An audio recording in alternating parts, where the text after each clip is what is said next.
All right. Welcome to Friday night, everybody. This is episode 108 of the Fan Caste. And I'm your host, Brain Muffin, the Lifting Nerd, also known as Channel Dad, and a bunch of other stuff. We finally got all of our technical problems figured out, and we can hear everybody. And I can hear myself repeating myself. Tepidai, say howdy.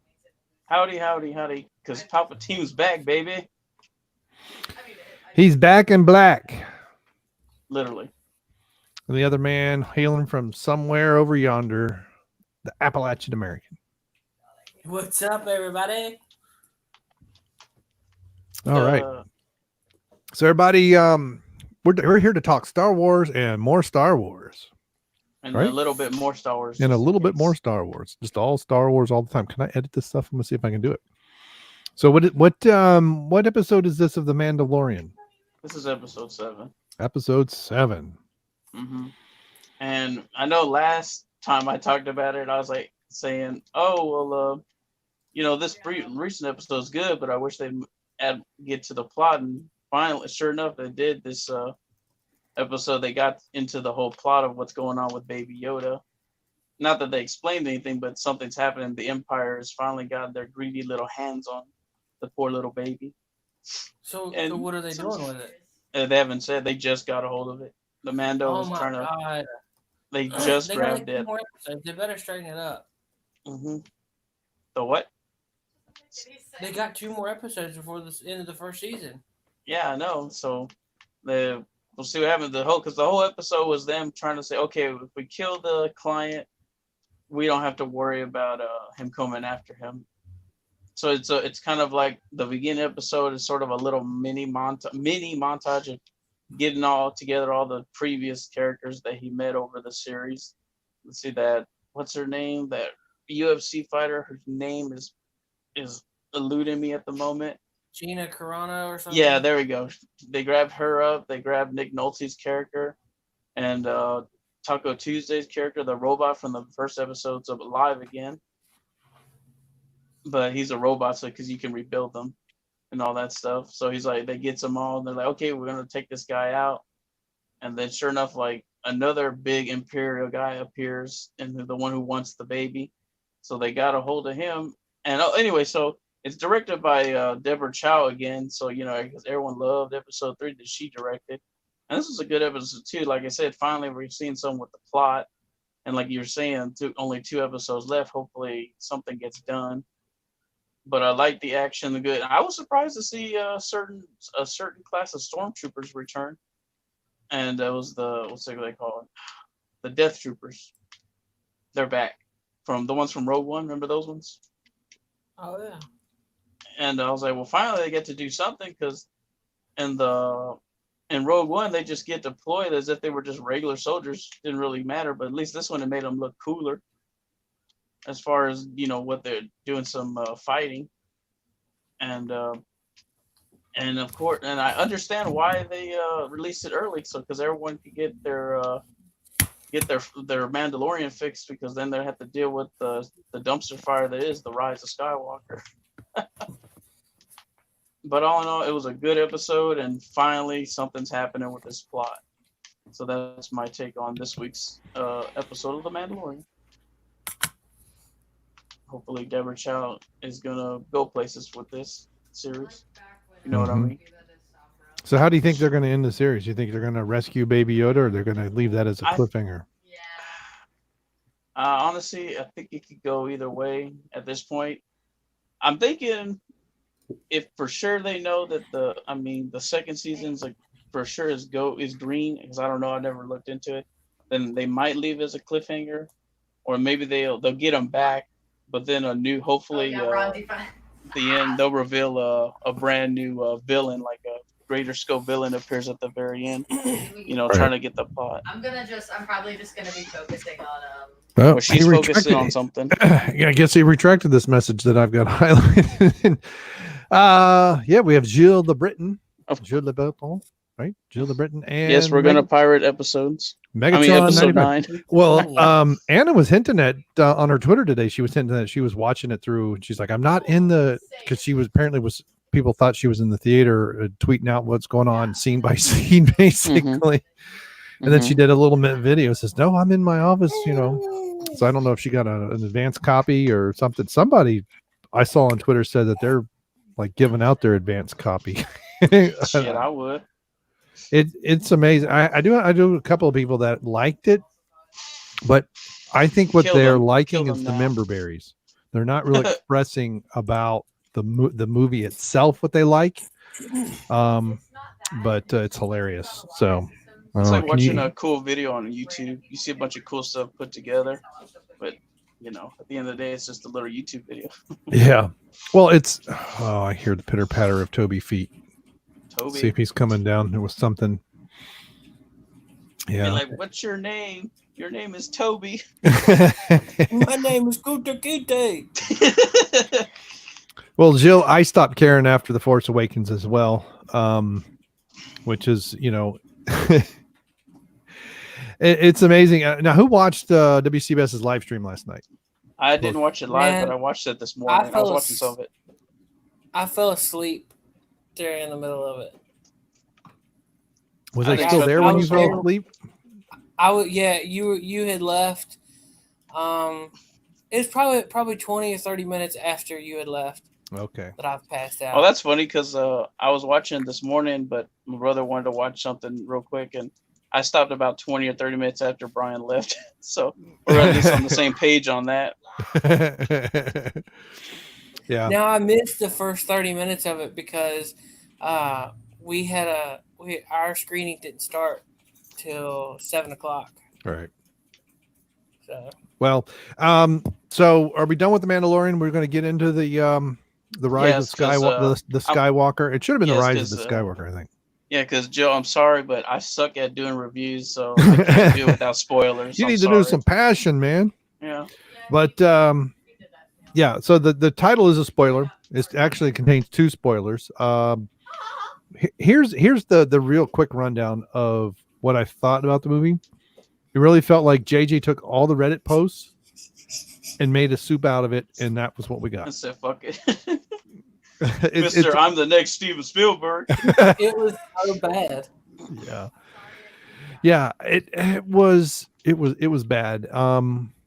I mean, the thing about this, I ended up sitting in the second row because of some mix up and other stuff, and everybody else sat like 6 rows behind me. And so I was looking straight up, and there were times I actually could take my glasses off because it was a huge ass screen.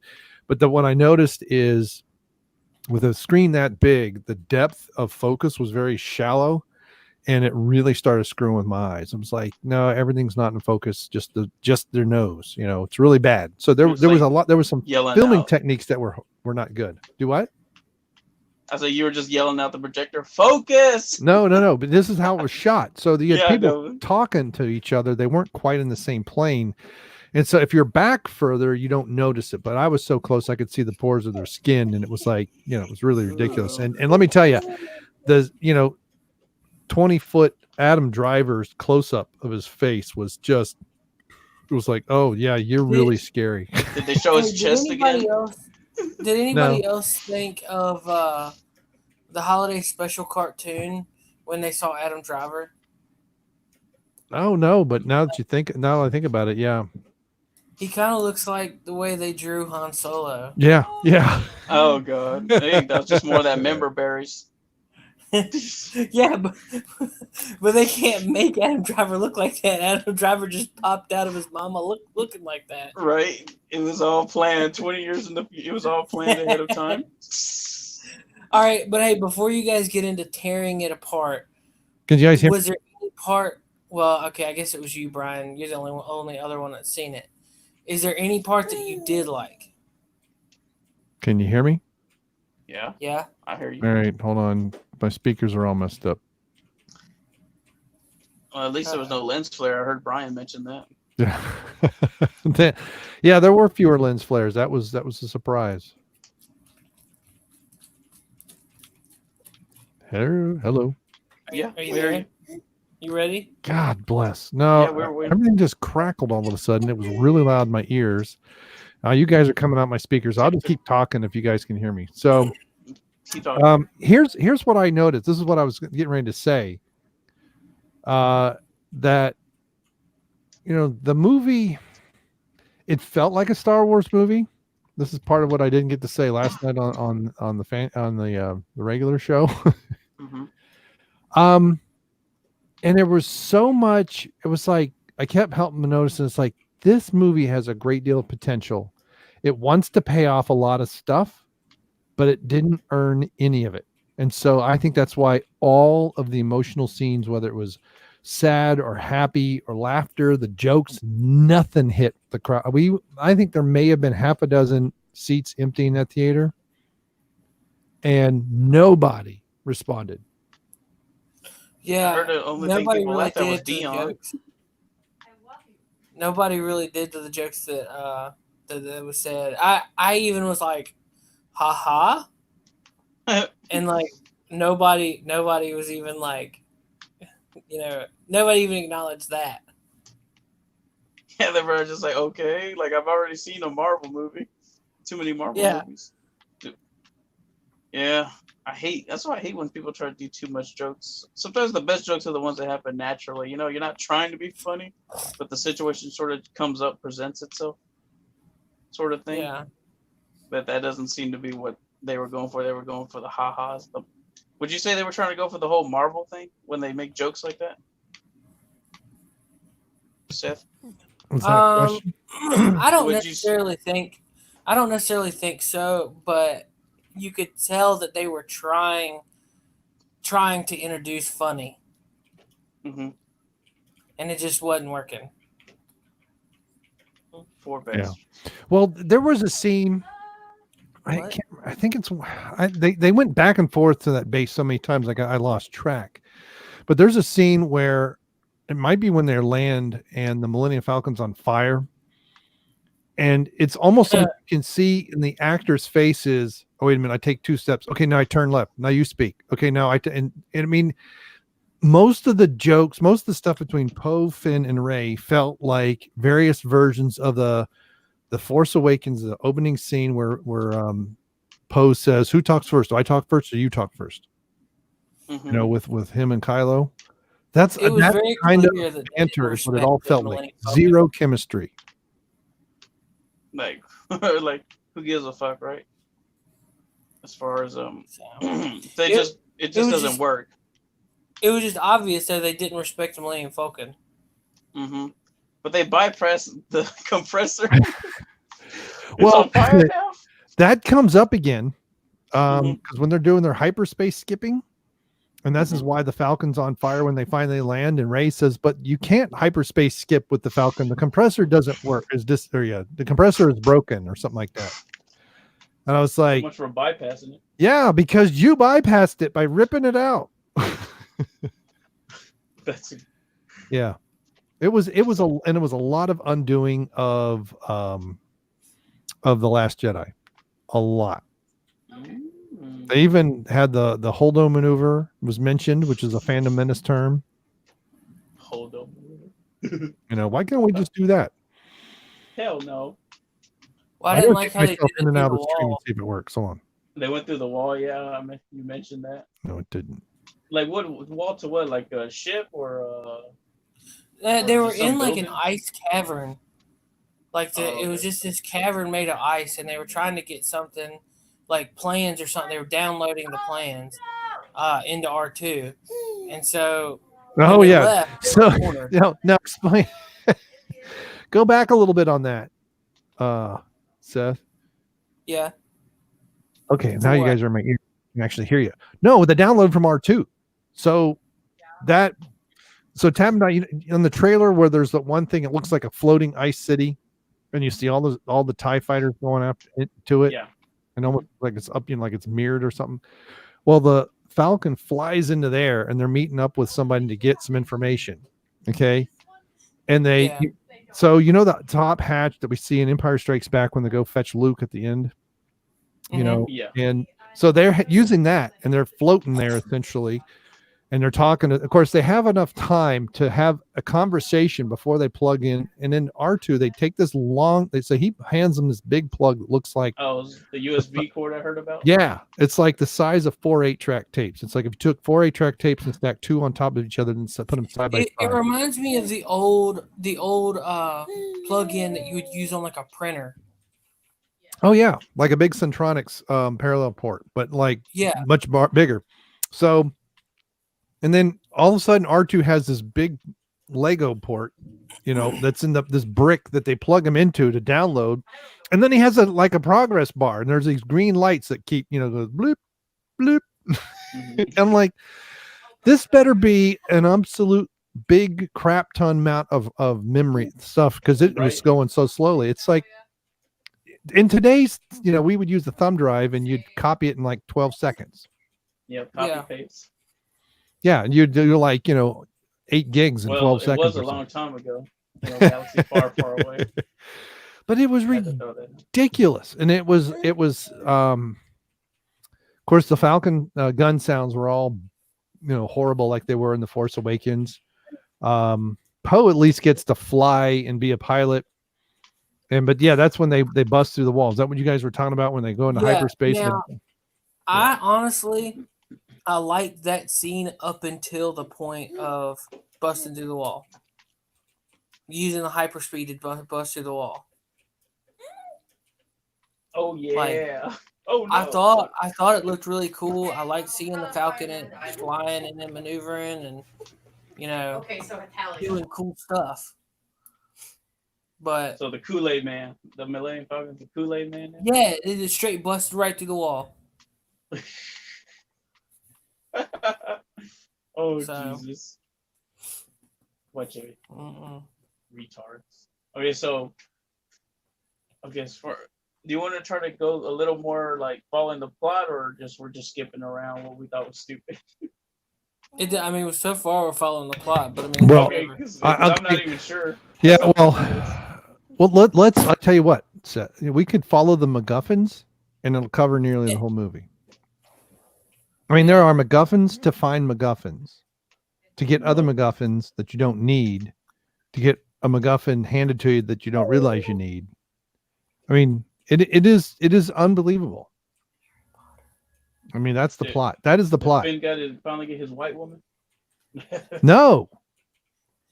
And Brian, he gives Rose Tico he friend zones her pretty quickly. Damn, I bet. Well, see, in the trailer too, where they show one of the trailers, they show Kylo Ren going through. It looks like a burning forest, and he slams someone to the ground with his lightsaber and all that. Yeah. So that's how it opens. Okay. Oh yeah. Speaking of the opening, I heard the opening crawl was shit too. The dead speak apparently. Hold on.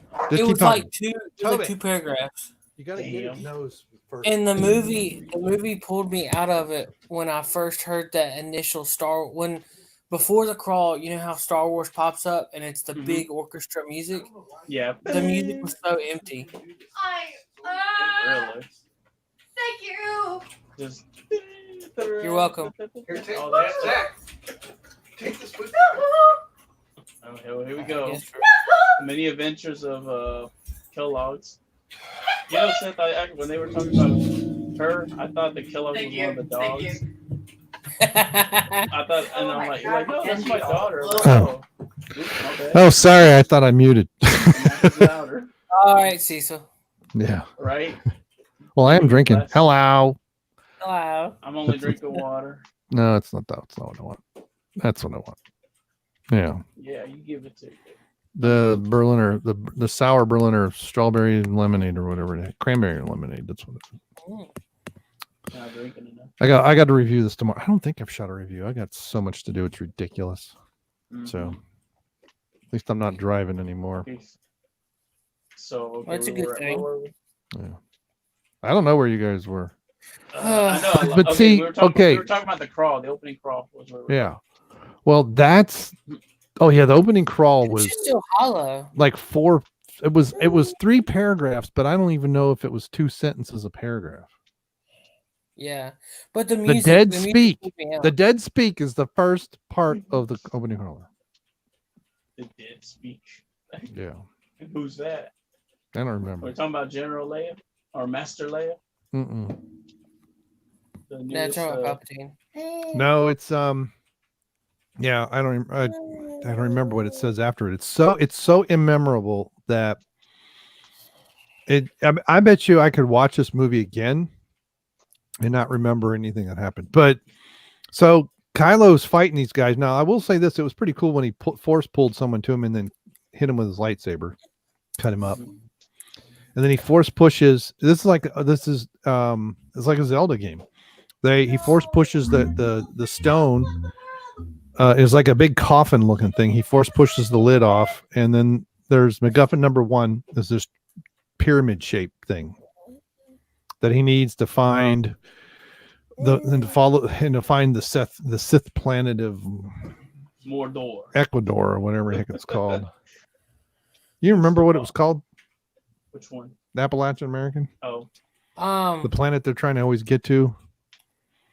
Exxon. No, not right offhand. The Lucidor or something like that. Farts. Why do you smell like farts? Tommy! Because they need to go out and Zach let him out and he doesn't do it right. You fart. That's why I'm talking to my daughter through you guys. As But usual.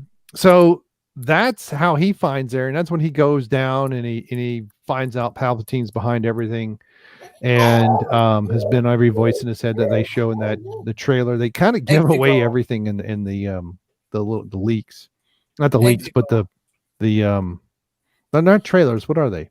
Can you hear me? Yes, I heard you. just barely. It's Exegol. Exegol. Remember they called it Exxon? Yeah. That's why I said it. I was like, I had a feeling like maybe that's why. Yeah, and I said Exxon Valdez, and then Kendo said it like 4 minutes later, but Dion was talking so much that no one heard him. It was pretty much the Dion show last night. Yeah. So, Nick didn't say much, and I think Kendo got bored and was just doing all kinds of silly things. So, oh my God, I don't remember how they knew to find the dagger though. Oh, what's it called? The Goonies dagger? Yeah, the Goonies dagger, because how did they end up on the Diwali planet? The wall. What are you talking about? Huh? What are you talking about? The one with the celebration going on and the colors. Oh, that's just where they knew they were gonna go. Yeah, but I don't remember That was why the they. last place. That was where Luke. Oh, it was the last place. Oh, that's right, because that was part of what I think they downloaded or something, and what she was going through. Ray in the books, he went there looking for something but never found it. Journal. Right, so he's looking for that. I don't know what's his nuts there. So they go there, and then we have our first Force encounter. Another Force Skype call between Ray and Kylo, and it's like it's night, it's dark, it's light, it's dark, it's like keeps going back and forth, and it cuts between the two of them, and he kind of, I guess they see each other, and he reaches out to her and grabs a necklace off of her, and they trace that, and that's how they figure out where they are. They do a scan of it or whatever, and so they tell the outpost, hey, be looking for these clowns on this, and the thing is everybody looks, they stand out a lot. And this is was it every 42 years, I think, is this celebration, and they just happen to be there. Yeah. And all of the aliens just keep dancing. They're walking around, and so stormtroopers show up. They say, hey, I found him. And then he gets shot in the face with the crossbow bolt. And they follow this masked character. It says, quick move. And there's a slow moving. I don't even know what the heck this thing is. It's just like this big. It's like a all tracked version of the Jawa crawler, except not as big. And he takes his mask off, and it's Lando. And he says, I'm Lando Calrissian. He says, oh yeah, we know who you are. And it's like, so they've gone from not knowing Jack to just knowing people because they read the script. I mean, and this kind of thing happens over and over and over. It's like the characters show up, they know what's going on because they've read the script already, and they act that way. They don't have to be brought up to speed, nothing. It is so stupid. So the opening crawl is literally 4 sentences long. Yeah. I'm looking at it right now. The first one's 3 Gr- words. Grammatically, yeah, the first one. Well, yeah, the first one's 3 words. Yeah, it's stupid. Yeah. So Lando tells them about the guy that they're looking for, that he went out in the desert or something, and I don't even remember. So they decide, okay, we need to go that way. Well, then that's when more stormtroopers show up, and they can't get back to the Millennium Falcon because that would be silly. So that's when that speeder chase. They fly now, and that repeating of the same line happens several times with different things. This is why last night's show they were parroting the Palpatine. Yeah, that kind of crap happens. Boba Fett. Yeah, that's like it was a Marx Brothers routine. That's why I said the Marx Brothers did it better in 38, because that kind of stuff happens in some Marx Brothers. But it's like, yeah, this has already been done, and somebody is farting like anyway. So they do that, and they find the ship, and I instantly recognize it as the one that Rey sees in her vision of her parents leaving in her memory or whatever. Well, hadn't you watched episode 7 recently? No. Did you watch it with them? Oh. Well, I did like a year. Well, no, I watched episode 7 with my son. I watched 8 with them on the drunk live stream. Okay. It was on Netflix, but that was last year, 2018. Oh, okay. But I recognized it instantly, and she even looks at it, and you have a bit of a flashback. And that's apparently Dion didn't pick that up. And yeah, I missed the Fox logo and the entry theme, that's for sure, before Star Wars. Yeah, it would have been a lot better with that. Yeah, and it is trying to be like Marvel humor, but there's no chemistry amongst the well, there doesn't appear to be much chemistry at all amongst the actors. Mm-hmm. And so they go on the ship, and of course things start to work. They start turning stuff on, and no, wait a minute, no, I'm skipping way too far ahead. So that's in the tar. They land in the Brea tar pits after the chase, and they fall through, and that's the tunnels, and it's like, well, how is the stuff that they just fell through, this quicksand like stuff? It almost looked like little beads. How does that stay up? That's what's so goofy. Right. Plot.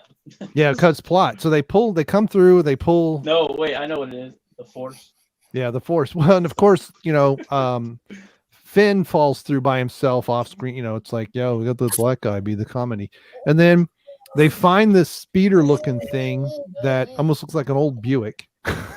Yeah, really? It had the grill and everything. Yeah, it had a grill and a hood ornament. Forward, but... Yeah. And laying right next to it in the dirt is MacGuffin number 2. The dagger. Oh, shit. I mean, it's like laying right there. They don't have to nothing. They don't have to look. They don't have to, hunt around. It's not like in a secret compartment. It's just in the dirt. Well, that was convenient. Right. And then see, they hold it up. Did they hold it up then, or is it later that C-3PO reads it? That's when he says he can read it, but he can't translate it. So that's when the snake shows up. That then Rey, that's when she heals the snake so that the snake. This is like Aesop's fable. What is it? The hare and the lion, or the mouse and the lion, where he pulls the thorn out of the lion's paw. Mm-hmm. So I expected that snake to show up later and like sniff him and go, "Oh, I know who you are," and eat the bad guys, but it doesn't. But so there we have another callback. So, huh? Well, so it's another useless thing with the snake. You missed a gigantic plot point in the actual celebration. I did? Yeah. The lady came up and asked Rey what her family name was, and Rey didn't have anything. Oh, yeah. I don't have a family. I don't have a family name. Yeah, I don't know, or whatever. That originally wasn't a plot point. Yes, it was, because that's the end of the movie. Well, yeah. Okay. They're setting it up because they're smart that way. Smart they which are. I think they more or less pulled out of Solo. What's your last name? Well, I don't have one. Well, you would be Solo, wouldn't you? Mm-hmm. Yeah, well, I don't want to go through the whole movie. I don't spend 2 hours going through the whole No, I know. movie, I but- just thought that was the biggest, like, what the heck moment. Yeah, That's so then they get out of that because then after the snake moves away, like the cave collapses or something, and there's an opening, and kind of like in one of the Indiana Jones movies, I don't remember, but then they walk out and they find the ship, and of course they can turn it on, and the whole time I'm like, this is the ship Rey saw. I mean, why doesn't it suddenly dawn on her? It takes a long time for her to even admit anything, and she senses Kylo off in the distance, and she goes, wandering off. She didn't say, I gotta take care of. Well, I'll be right behind you or whatever. And that's when the scene that you see in the teaser trailer that they did around Celebration, where he comes after her, and she jumps up and cuts one of the wings off, and it tumbles for 5 miles, but then he's like right there. He teleported with the Force. Right. Well, then Chewie gets captured and all that because they said, "Hey, Chewie, let Rey know we're leaving or whatever." And so you see him on a transport, and then you see transport take off, and then Rey she reaches out with the Force and wants to keep it from taking off. And then Kylo, I don't know if Kylo's trying to pull it to him or if he's trying to push it. I don't know what he's trying to do, but they're going back and forth, and he's like, he's supposed to be like miles away, but it's like he's standing 200 yards from her or something. And doing the Force Skype. And then she gets really pissed off and Force lightning. And I don't mean like a little bit of Force lightning. I mean, it engulfs, this transport's pretty big, and it engulfs the whole thing, and it just explodes. And of course they think Chewie's dead. I did think it looked pretty cool though. Yeah. So it's a lot of lightning setting up for even more lightning later. And so you have in the first, I don't know, are we even in the first act? I guess we still are. We have the Skype call that, Snoke was supposedly, catfishing him, right? And you have an even more powerful Skype call. You have Kylo physically grabbing something off of Rey over however many light years. You have her sensing him when he's miles off, not even close. I mean, that thing is, how long is that thing running up to speed, would you say, Seth? I mean, it had to have been rolling. There's no way to really measure it properly, but I mean, it was. He was always moving. He just sped up and got lower. Flat out rolling, and it made a point to show that he would increase speed once he realized it was her. Yeah, like he pushed forward. Yeah, it was like, and she jumps over it. So we have the turn and burn, jump over it, backflip, whatever. And I'm thinking she was supposed to be doing I think she was doing a Force run. It wasn't just running normally. She was running faster than she's supposed to. And I mean, we completely, or was it later? No, I guess when does she do when she was doing the training run? That was early on, wasn't it? Yeah, that was early when they were still on whatever. Yeah, because she does a training run, what you see in the trailer, and she messes up because Kylo Ren is reaching out to her and distracts her, and she gets hit by the targeting droid. Yeah, and then she takes a stick and stabs it, and that's when she's actually chomps. She throws things. She doesn't do it right, and tree falls on BB-8 and all that other stuff.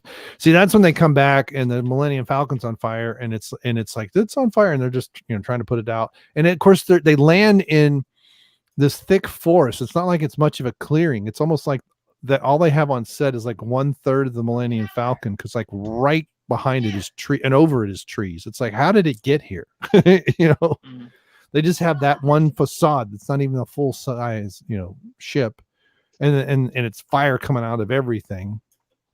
And that becomes the thing too, is stuff just stops working on the ship and all that. But that exchange between the three of them, Poe, Finn, and Rey, is so awkward and so not funny. It's like it's trying to be in one of the Avenger movies, I think it's the first, was it the first Avengers movie?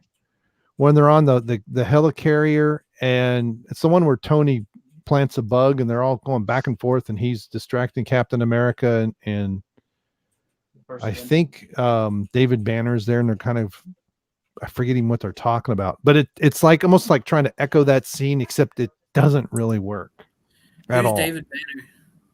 Bruce Right. Banner. What the Hulk? Whatever. It was David in the 70s, wasn't it? I think so. I don't know. It's different. In the TV show. Yeah. Because Bruce was gay or back then. Well, that's what they said. That's what the producers or whatever said. The name What, the name gay. Bruce was gay? Yeah, that's why I heard. Oh. They thought it was too gay. That's why they changed it to Steve. Well, that's a whatever it Monty was. Python skit, so maybe that's why. Maybe. No Speaking poop-ups. of Monty Python, I forgot to mention when I was watching Life of Brian, my favorite scene was the one with the leaf committing suicide. That was funny. I showed my brother that where the leaf's just like, I can't take it anymore. And he just jumps off, he just breaks off the tree and he just screams like crazy. And then all the other leaves follow with it. I was like, God, this is funny. Anyway, so back to it. Okay, so the Millennium, they had this stupid scene Whoa! between Rey and Finn trying to do the whole Marvel thing. Yeah, well, That's see, pretty that kind of stuff happened a couple of times. And it was always in the woods. And you get the sense that they filmed all of that wood stuff there. I mean, because here's what's crazy. I mean, after they do their raid on, near the end of the big battle, they all come back, except what's his face, who's JJ's buddy, who's in every movie. He dies. He was on Lost. He was the pilot on Lost. And Never seen it. So Too long since I've seen it, so I couldn't tell you who this pilot is. yeah, well, because I think he died on Lost as well, if I remember correctly.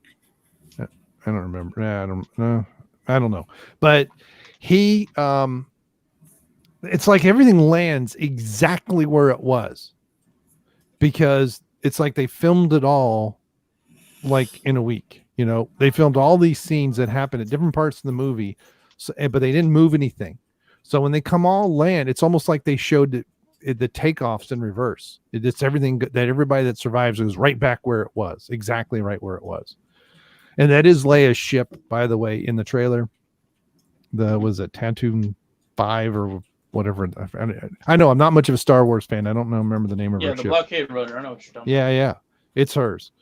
So I don't. All right, so that gives them the MacGuffin, but then they can't translate it. So I'm gonna just skip through. I'm not gonna go in detail unless Seth wants to talk in detail. So that they have to find someone. Poe knows someone who can crack 3PO to get him to do the translation. So it's in his memory banks, but right? What? Baba Frick is his dude's name. Baba Frick. Baba Frick. So Baba Freak. that's that little thing that you see in the trailer, but Yeah. because there's some Senate rule or something that's been programmed into 3PO that he's not allowed to translate the Sith language or some such BS. So they land, and now we're in we're at the beginning of Raiders. Well, the second scene, I guess, in Raiders of the Lost Ark, when they go find Marion. Mm-hmm. Okay. And it's this mountainous terrain. It's in the trailer where they fly in. As they fly in on the ship that they've got, because I think Chewie's dead. They don't know what happened to the Falcon. They take off in this ship that was Rey's parents' ship, or thinks she remembers. She doesn't say that. She doesn't tell. She never tells Finn what the heck's going on.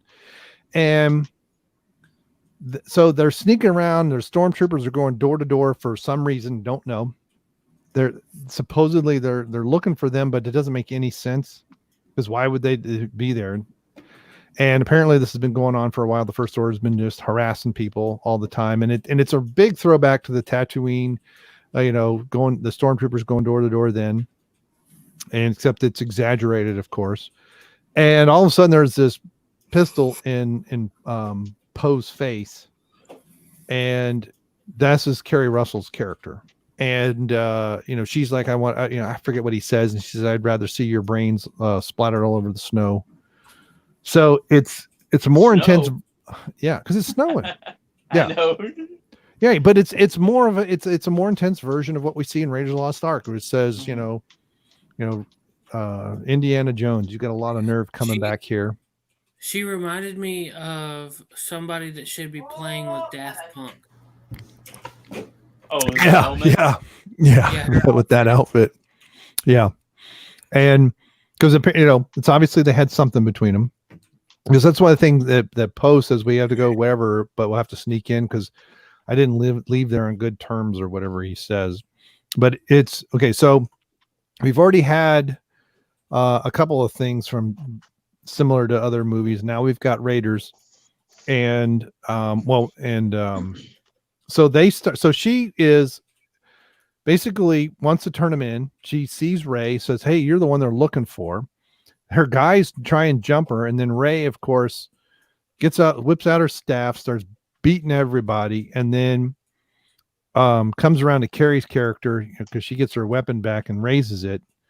But Rey ignites Anakin. She has Anakin's saber back. I'm assuming that Leia is the one who fixed it, and because she gave it to her, and and that kind of stops Keri Russell's character. I don't even remember what her name is, and like, oh, we have a lightsaber in my face,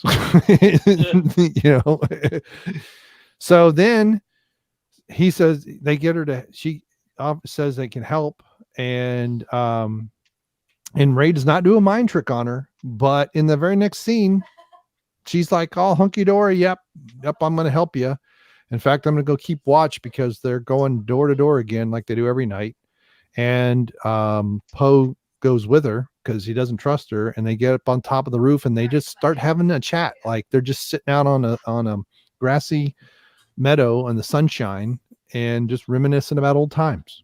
And this is where familiar. She lifts her visor and says, and basically tells him that because she's wanting to save, to get off this planet, and there's more people that they would just lead, and there's more people that want to resist, and blah blah blah blah blah blah blah blah. Because plot. Oh, by the way, I have this medallion again, just like Raiders. What do they call it? The captain's medallion or something? Yeah, it was like captain's credentials.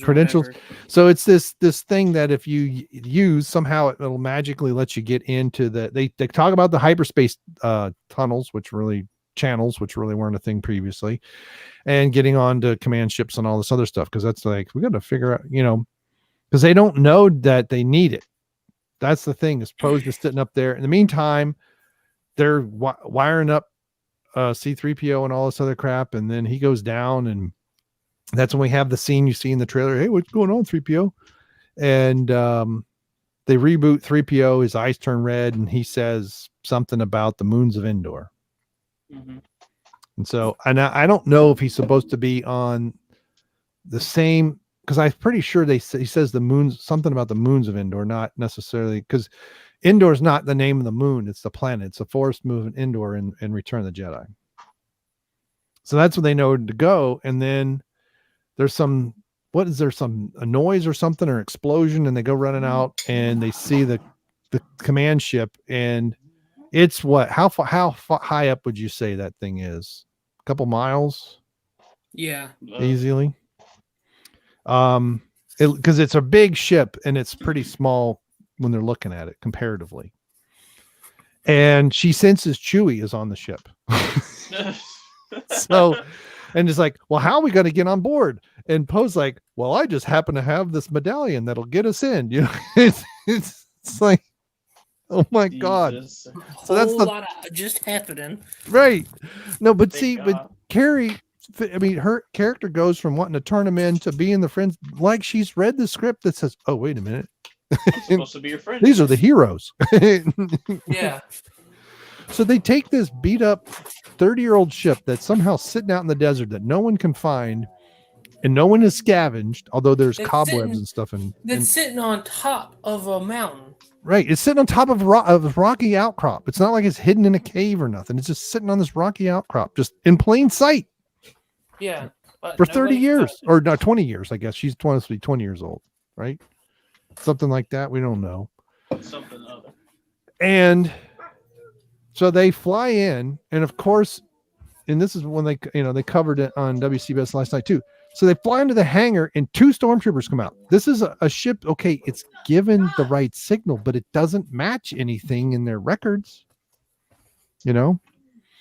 And they, of course, they instantly get shot, and they shoot a couple other people that come wandering around, and then the fun begins. And they're trying to find Chewie, and Finn is like not really being helpful. Oh God. It's like they're going around and they get captured. And because what was that Supreme Commander who's suddenly in charge of everything? He's I don't 'cause- remember his name, but I know who You you're talking about General Hux? no, General Hux it's like his commander. Okay. They gave So- General Hux the back seat. Yeah, they did. So General Hux, he's told to execute the prisoners because they got to Chewie, got him out. Well, then was when they were trying to run back to the ship that they get captured, and then they brought somewhere, and so they go to shoot him. I don't even know where they are, and Hux says, "Wait a minute, I want to do it myself." And as soon as he did that, I'm like, "Oh, he's the mole." And sure enough, he shoots the stormtroopers, reveals himself to be the mole, guides them to the Millennium Falcon, which we do see being brought on board. So it wasn't like it was magically there. But he doesn't have their stuff because I think Ray doesn't know who. Yeah, Ray finds their stuff. Ray finds it, but No. C-3PO is with her, and she puts it all gives on to him and says, that's where you see the from the trailers and whatnot. They were like, "Why does C-3PO have "Yeah." And that part that kind of looks like it's in Cloud City. It's on the board this ship, very new. Yeah. And my dogs, stop, quiet.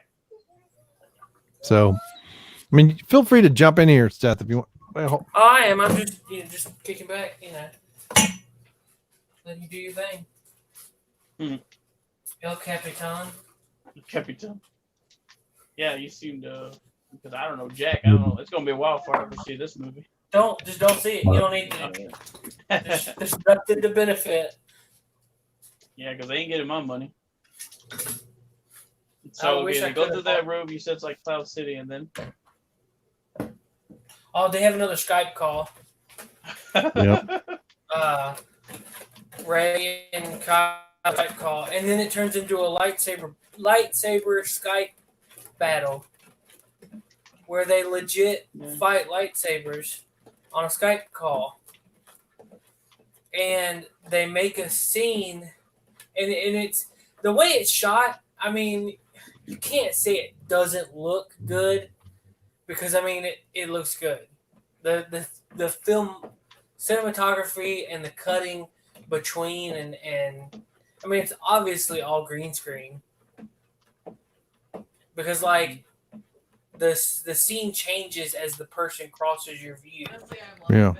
Well, and it's like half and half. There's times when they pan, it's Kylo on the surface in the snow, and then the scenery from the room come in.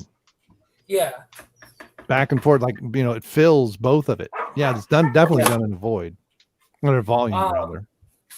And then they make a scene. There's a scene where they're where Kylo is at is in the middle of like a town, like square, and like a little town square where it's got like little vendor shops, where people will barter and trade and sell things and whatnot. And there's a canister, a clay pot of what looks like berries, and Rey swings a lightsaber and misses Kylo and hits this pot, and it cracks the pot open and berries spill out on the floor, but they spill out on the floor where she's at. To show that it's like transferring. Yeah. Like she's transporting. And that's how they're setting up the whole thing at the Emperor Palpatine's little hideout place. Whatever it's called. They're setting up that things can be transferred through the Force through the Skype call. Yeah. Oh my god. And he was like, "Why don't you?" But see, Rey can see where he's at, but he couldn't see where she was. And when they were fighting, the scene where it looks like the two of them are striking that Darth Vader, like, sigil thing. What was it? It was like a statue or something? Yeah, it's like a statue. It's got Darth Vader's helmet on top. There's a scene in the trailer where it looks like the two of them are hitting it, but it's that Skype call, and they do make contact with it, and when it knocks it off, when it knocks it off, Darth Vader's helmet rolls out in front of Kylo Ren, like, oh crap! He was like, I know where they're at. Lock down the ship. Yep. Yeah, it was kind of cool and kind of dumb at the same time, because it was an interesting concept, but it was like they're just pulling these ideas out of thin air with this. That's why I say so many things in this movie. There was nothing that built up to pay this off. I guess you could kind of argue that happened in The Last Jedi because, Kylo felt a drop or whatever, because, Rey was in the rain. But sorry, it's only partially, and it's just like, I just, and it was, there were several times this happened, and especially some of the more emotional moments that it was like, this doesn't pay off. So you want to explain, the short version of what happens next? I mean, because the next one's in that leak where she's leaping out of the hangar. Right? Well, he's muted. Oh, okay. So basically, I'm sorry, I was talking like I thought I was. My bad. Well, so he locks down the ship. They're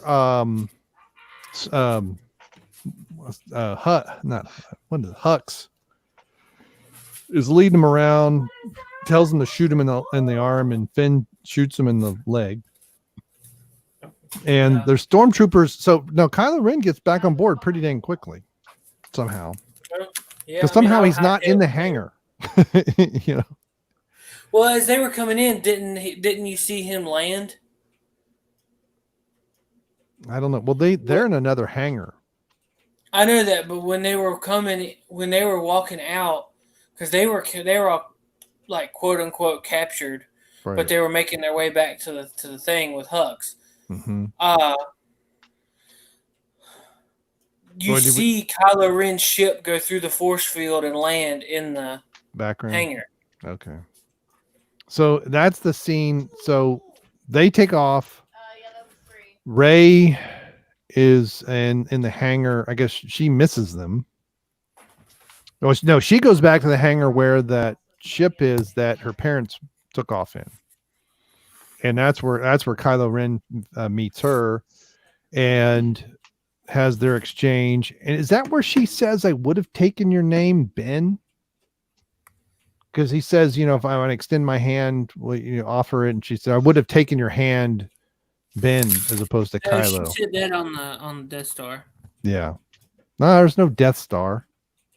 You mean the wreckage? The ruins, whatever. Oh, that. Oh, okay, that's later. So that's when the Millennium Falcon comes in. They somehow hover in place, but at full engine thrust.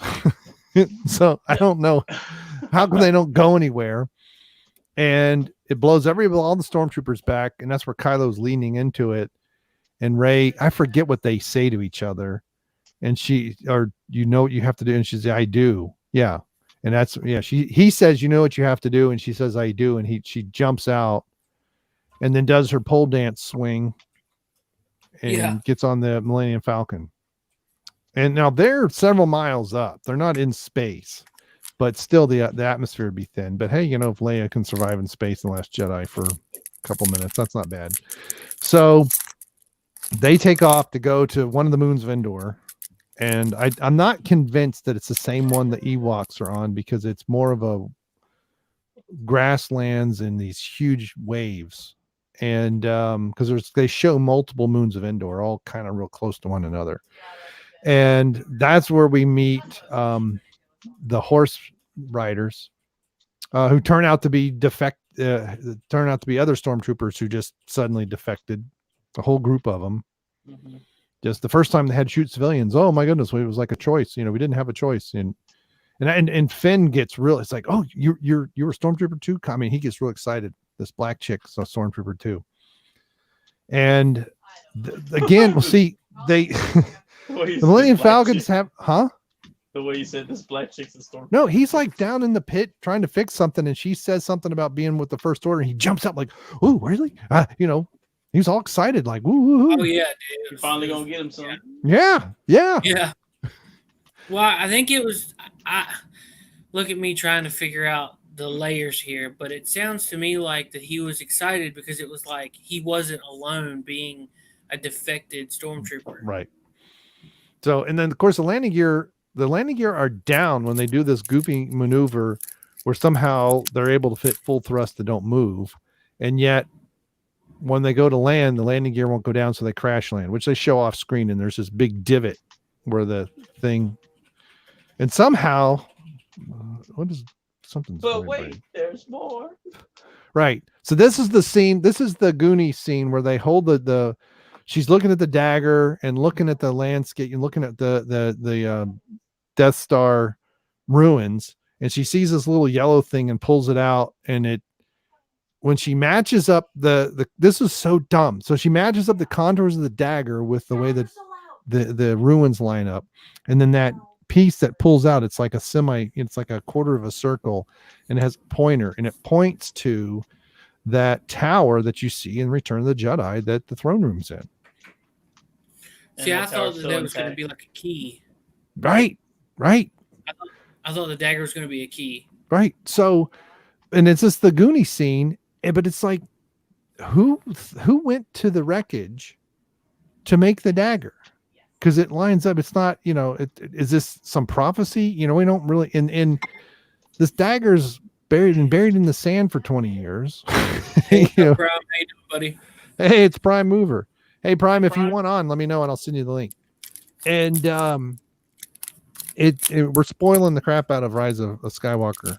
And so they're like, well, we have to take a skip. And these waves, man, are huge. Okay. And I'm thinking they're up on this grassy cliff. And then, of course, it's grasslands and we got all this water. I'm like, where are these waves crashing? Okay. Are they what? The Force. Right. Because I'm like, well, we have a skill, and then she steals one. Yeah, actual character development for Finn. Yeah, I've been trying to keep up with the comments and I haven't been because I've been having all kinds of technical issues every time I turn around. And she, they go back to talking or something. Where's Rey? And then that's when and she's on this skiff. So we have this young woman from a desert planet somehow knows how to operate everything because, of course, I mean, her Mary Sue skills just keep going up levels. Like every few. I was expecting to see her walking on water. Yeah, right. I swear to God, my wife was like, "Do not show her walking on water. Don't show her. Don't do it." And it shows her on the skiff, and it was like, "Oh, okay, well, at least she's not walking on water." Oh, damn. Yeah, but she's going straight up like a 40-foot swell. I mean, it was this huge swell, and then it goes on the other side. They don't really see her crashing. He said, "Send him the link." I know. I'm trying to find his email. Yeah. Get on it, Lape. I am. So, and then all of a sudden, she's like, it's calm. She gets close to the wreckage, and it's calm. Mm-hmm. And why didn't she use her force magic to make the waves chill? I know, right? Just flatten out the water, make it all calm and shit. Right. Be all badass and shit. Because they were like, oh yeah, we can't go until tomorrow, because plot. And then what's her name says, oh, we have another skiff. And so she makes it over and has to climb up. This is where you see in the trailer her climbing, which we kind of guessed was, on the on that thing. The Death Star. The Death Star. You keep talking, Seth, and I'll try and find his email. Oh yeah, sorry, I was chewing a peanut butter cracker. That's all right. That's why I keep muting. So they get to the Death Star, right? Is that where you left off? Yeah, she's crawling. She's climbing up. She gets to the throne room. She's climbing and almost slipped quite a few times, which I don't understand why she didn't. I don't understand why they didn't just use the Force to use her evil Force powers to get up there. We saw her levitating earlier in the movie. Why not? Yeah. We have to show her struggle a little, at least a little. Oh, it was a struggle. Struggle to pay attention to the stupid movie. So she gets up, and there is the throne room. Ta-da! Dun dun dun. Yeah. And they must be using interstate batteries because the dadgum door just opens right up. Shit. Like the door batteries from. So that's the one that Jeff was ranting about, the door off the throne room that was a solid wall. And it just opens, right? She's just standing there and it just opens. Maybe she used her evil Force magic. Right. So I don't know if the dagger, because it's not like she put the dagger in something and turned it. Okay. No. She's just standing there and it opens. She walks like the in. motion sensor at the Walmart. Yeah. Right. So what's she find? Number 2. 2? This is not. We got number 4. Like the 4th. Yeah. McMuffin number 4. And then that's only if you don't want to count C-3PO's translation that they dug out of his head. Because that's what told him to go where they're going, but it's really a translation of MacGuffin number 3. EFAP was discussing it the other day, and somebody was really hungry and sleep deprived and called it a McMuffin on accident, and it just kind of stuck. And so that's why everybody calls it the search of McMuffin. So, but yeah, so that's where she finds McMuffin number 4 or whatever. And then that's where we meet Evil Rey with the her badass lightsaber. That thing. And her crazy teeth. Yeah. So that becomes like a callback to Empire Strikes Back with Luke fighting himself. Mm-hmm. And then when she does that, it kind of like startles her, and I don't know if she force pushes herself. She falls out of that space, which is not. It's not like she was walked in like a foot or two and then tripped over something. And the MacGuffin goes rolling, and out of nowhere, Kylo Ren's there. Nah, hell, this motherfucker shows up. And he steps on it to stop it from rolling. Somebody in the private chat remind me of Prime Mover's real name so I can find this daggone. Starts with an A and a U. Oh, and a yeah, G. yeah. We made a reference to a certain movie. Yeah, I got it. Shut up. Okay. Tab. I didn't say the whole name. Yeah, but you might as well. I could have said his mental. Damn email address. So I stopped at the part, so people can rewind it all. So he looks at it and he said, he knows what it is because he has one, because there's only 2 in the whole galaxy. Only 2? Yeah. That's lucky. Only 2. Because Sith can only 2 shall there be, or whatever the heck that dumb stupid BS that George put in the prequels. Yeah, that was kind of dumb. Trying to be all dramatic and shit. I think I would have liked to have seen like 10 Sith. Right, at least like a whole platoon at least. Well, don't they have in the Knights of the Old Republic? Don't they have like scores of Sith? Speaking of the Knights, I heard the Knights of Ren showed up finally. Oh yeah. For a hot second. Oh, they was very Michael Myers-ish. I mean, just standing there. They just they stood there just watching. Yeah, they saw Chewie. They saw they would show up just watching what was going on. Very, very Michael Myers. And holding their weapons, and then we would get a wide scan of them around a couple times in the desert planet and all that stuff, and it's just like helicopter shot. Everybody pose for the MTV flyby. It's like straight out of a music video. Oh shit! Cinderella I really playing or something. Creed to start playing, like Jeremy kept saying. But, It would have made it better.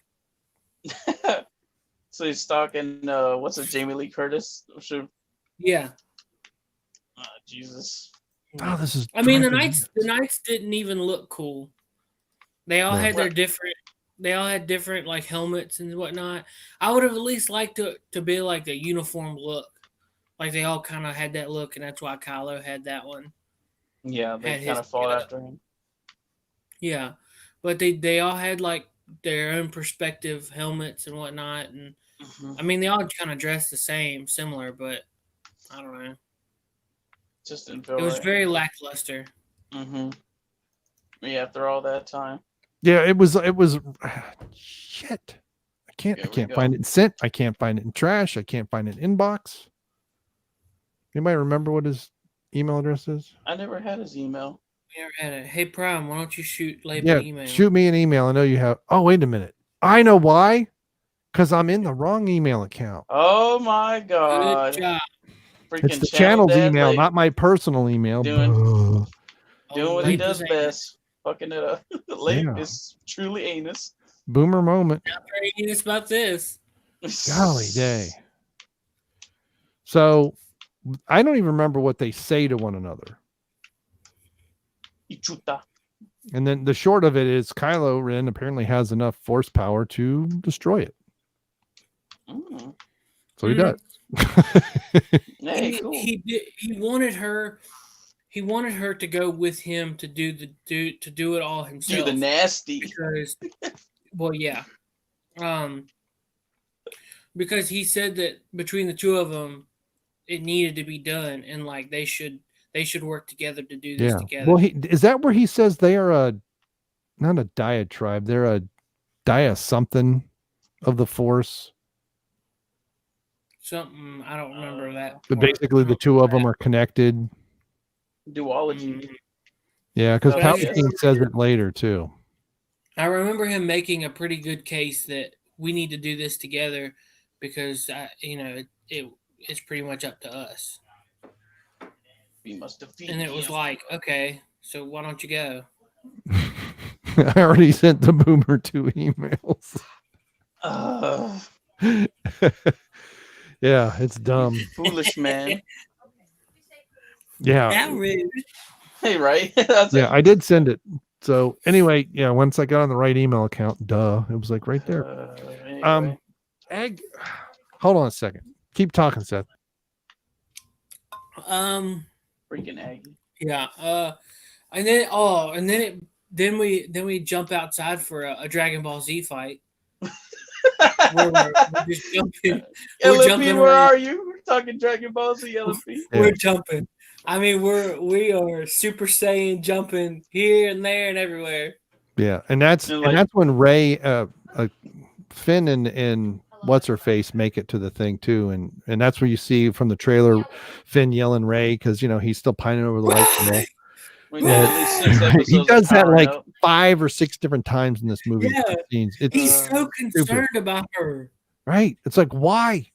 She's shown that she can just, and then she force pushes him back away, out of the way. Yeah, and she don't want your ass. And the thing where Kylo Ren walks through the mist and all that stuff in the trailer.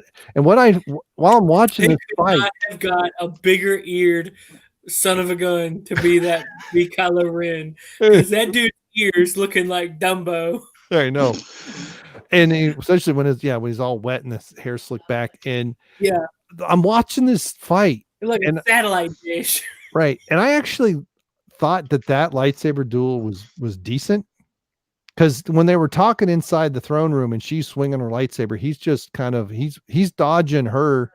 I took it as a very similar to the way Luke was dodging him, except we didn't have any Matrix stuff where he bent backwards or anything. He was just able to just walk out of the way while he was trying to get her to, because Palpatine had told him, although that was off screen, so we didn't hear it, about her, and I think he was trying to figure out if it was true, and that was part of the lightning and all that stuff.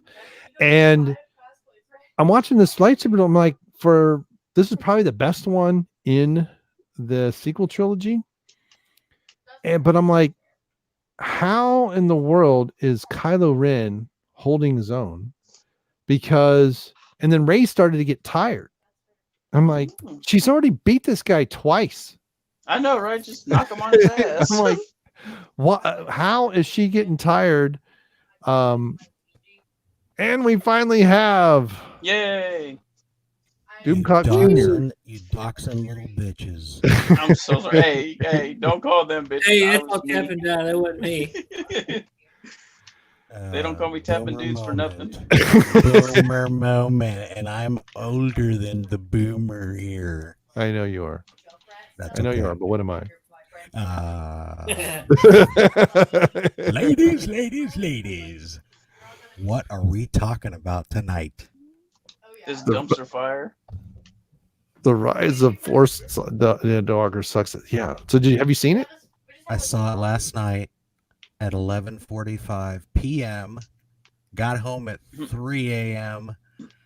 And I was like, why? Why, Lord? When, Lord? What did I just watch? Oh, my God. What a dumpster fire. I'm going to say this. It was a fun ride, but it didn't make sense. Yeah. Yeah. It was fun. It was exciting. Good visuals, all that cool stuff. Didn't Yep. answer a damn thing. But yeah. Yep. I agree with that. I don't know hardly any lens flares either. I was like, what? True. Where'd the lens flares go? But yeah, it was It's kind of hard to unbelievable. do lens flares underwater. With that rickety ass old X-wing looking skiff thing that she had. Yeah, the Yeah. sides of which kept flopping around. Yeah. Yeah, she was expert seaman on it. You know, she could pilot that thing and do all it. It looked She was a seaman. yeah. Jesus. It looked like it's supposed to have a crew of 4 people. You know, to keep And it she's never been on any ocean planets. right. Right, because She what we had. swim. Well, no, she was on. She was on Act 2, right? That doesn't She count. didn't Wasn't swim on ocean. Act 2. Not enough ocean. There's only it's But mostly the island. Nothing- waves Freaking on. blowhole, dude. That's like if you go to Hawaii, those things like kill people. Yeah. She just dives right in and starts snapping away, snapping her Like, fingers. she's like, I got this. I got this. yeah. Because I'm Mary Sue. Oh my gosh. So, did you see my 6-minute video from last night? My little live stream when I got back home. Anybody? I saw it. did. You know I I was went to a tour of the house. It was great. That's right. You left a message on. I forgot. Yes. yeah. You didn't read it? I mean, Yeah. No, I Yeah, you read it. don't read send it. me the link. Don't read my threads and stuff. Come on now. I feel kind of No, you said thanks for the tour of the house. Yeah. yes. Pun intended. Something you had a pun in there too. I said your lukewarm review. Yeah, pun that's right. intended. Yeah. Warm. Yeah, I already knew the inside of his house because he's done that before. He'll just be touring the house while he's doing videos and getting drunk and shit. Yeah. When I wasn't drunk last night, but I wish I was though. So what? You How don't drink was either it of those hanging cherries? with the guys? Wait a minute. I got Do what? two. Said how was it hanging, taking the guys to see the movie? The Oh. chauffeur. The chauffeur. It was like old times, man. Yeah. Token white boy, old man driving everybody else The around. kids I still start- went to the movies. Yeah, I Yeah. started watching it, and I go, okay, they didn't even give Lape any love there, and then finally they said, "There's Channel Dad." Yeah, I just spoke up. There's Yeah. some guy behind us, looking in from the You're right. door. Yeah. Yeah, then for the whole audience was like, who the hell's that weird white guy in the back? Yeah. What's it Kendo calls me? Senator Warren. Why is Senator Warren sitting behind Dion? Oh my You're I welcome. see it. I started that. Oh, you Yeah, He did? did. It was Yeah. him. My bad.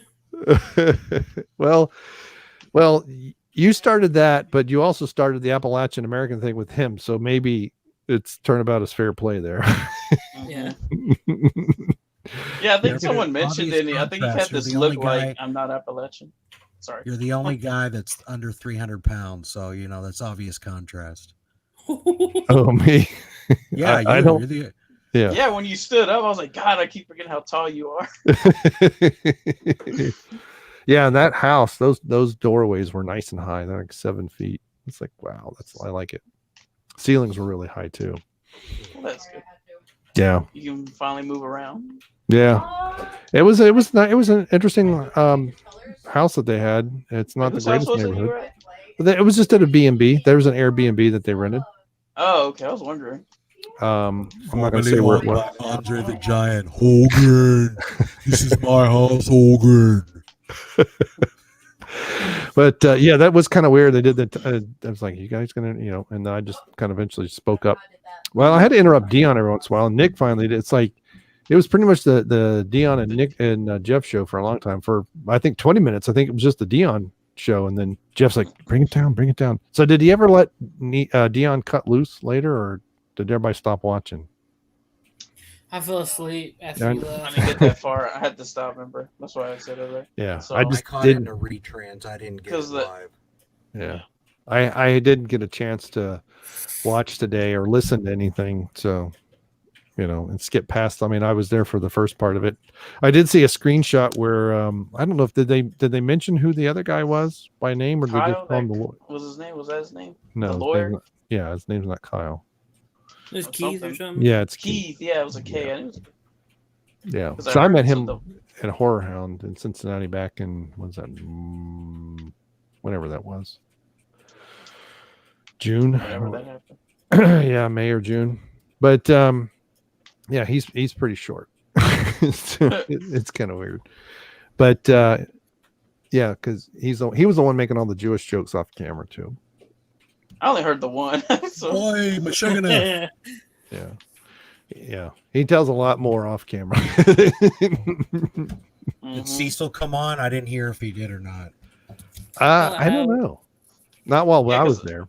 'Cause I heard there was going to be a Hi, call-in this is segment. I didn't get to Cecil. that part. Yeah. Well, I Oh, saw. I got to the call-in section, and they kept having issues. Like somebody would, Adam Shawhan came on, and he was like, "Hey, what's up, guys?" And then all of a sudden, it just like Drops. dropped out. There were so many people burning up the call-in that it Yeah. just messed it all up. Yeah. Because I saw Jeff post the while I was there, I saw him post the phone number, and because they basically got a burner phone to do it, and then like half an hour went by and nothing happened. It was like, is anybody calling? I didn't know if it was a like a chat line, and you get in or whatever it was, but no phone rang. So I was like, oh, that's weird. Mhm. There's I probably don't- so many people calling, it just messed it up. Yeah, and that there were what 5,000 people watching, 6,000 people watching, something like that. So Mm. yeah, I tried to get a plug in with my channel, but didn't want to be too obvious, But hey, Mhm. because my channel's old, you just have to put youtube.com/my name and you'll find my channel. You don't have to even search. So as long as you Right. spell my name right, Damn boomer. Rain. yeah. So So do we want to get back to the movie or Yeah, what let's do- get back to the movie. So the lightsaber duel. Okay, I'm going to give my 2 cents and I'll let you guys talk about the lightsaber duel and how Rey flies off. But I was very perplexed of how Kylo was suddenly in the throne room, and now I don't know if it's because he was more focused, he was taking it seriously. I don't know, but I'm like, how come Rey is getting tired, and how come Kylo seems to be besting? And then we have Leia's Interruptus, and Mom steps in with her transmutation thought process and kills her son. Hmm. Right? Good as job, every good Mom. mom should do. Right. Yep. Because she gets Kylo to stutter, and he drops his Stutter. lightsaber, and Rey catches it and kills an unarmed man. So she was like, Adam Sandler, today, Junior. And then immediately Leia dies, and Rey senses that Leia dies, and she says Leia, and then she looks at Kylo Ren. He's not dead. He's stabbed in the chest, and it's But he's not what, dead. what have I done? And he's dying. What have I done? Oh my goodness! Oh no! And this is where the Reylo starts. Oh, God. Boom, boom, boom, boom, digga-doom, boom, digga-doom, bow, bow. Yeah. Cue the 70s porn music. Bow, bow, bow. So she heals him, and I'm guessing he learns that because he's paying attention to what she's doing and looking at him. And is that where he says he's just checking out her bod? He's like, 'cause I'm in love with this bitch. Yeah. Hey, you guys watch South Park, don't you? Yeah. Well, not in a long Do you time. remember? You remember the episodes where they were the banker in South Park, and the dude had like a T-shirt or like a shirt, but had like the place over his nipples cut out. Oh And he god, would I just thought sit that was. there and talk to you, playing with his nipples. I thought that was the cable one. With the cable company. Maybe it was. I'm not 100% sure. I just remember that part where they were like, "Oh, I don't know if we can. Oh, maybe." They're just, And he's just the whole twisting time he's his just sitting there nipples. playing with his nipples. Well, Kylo gets stabbed in the chest, and it looks like he's got the shirt where it's got his nipples exposed.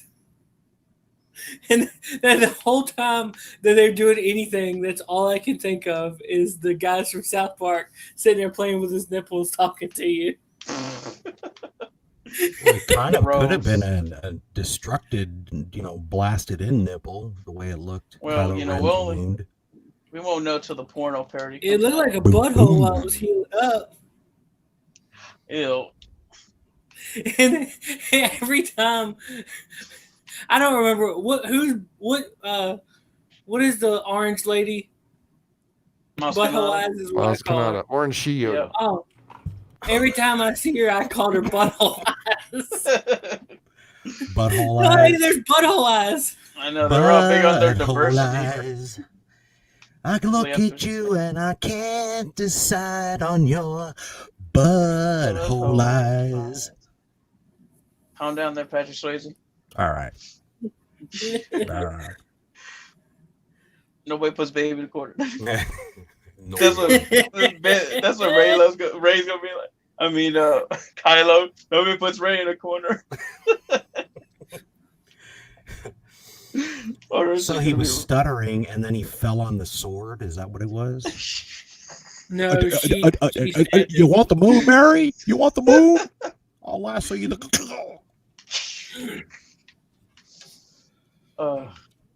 So It was he's so bad. he's paying attention, and what happens next?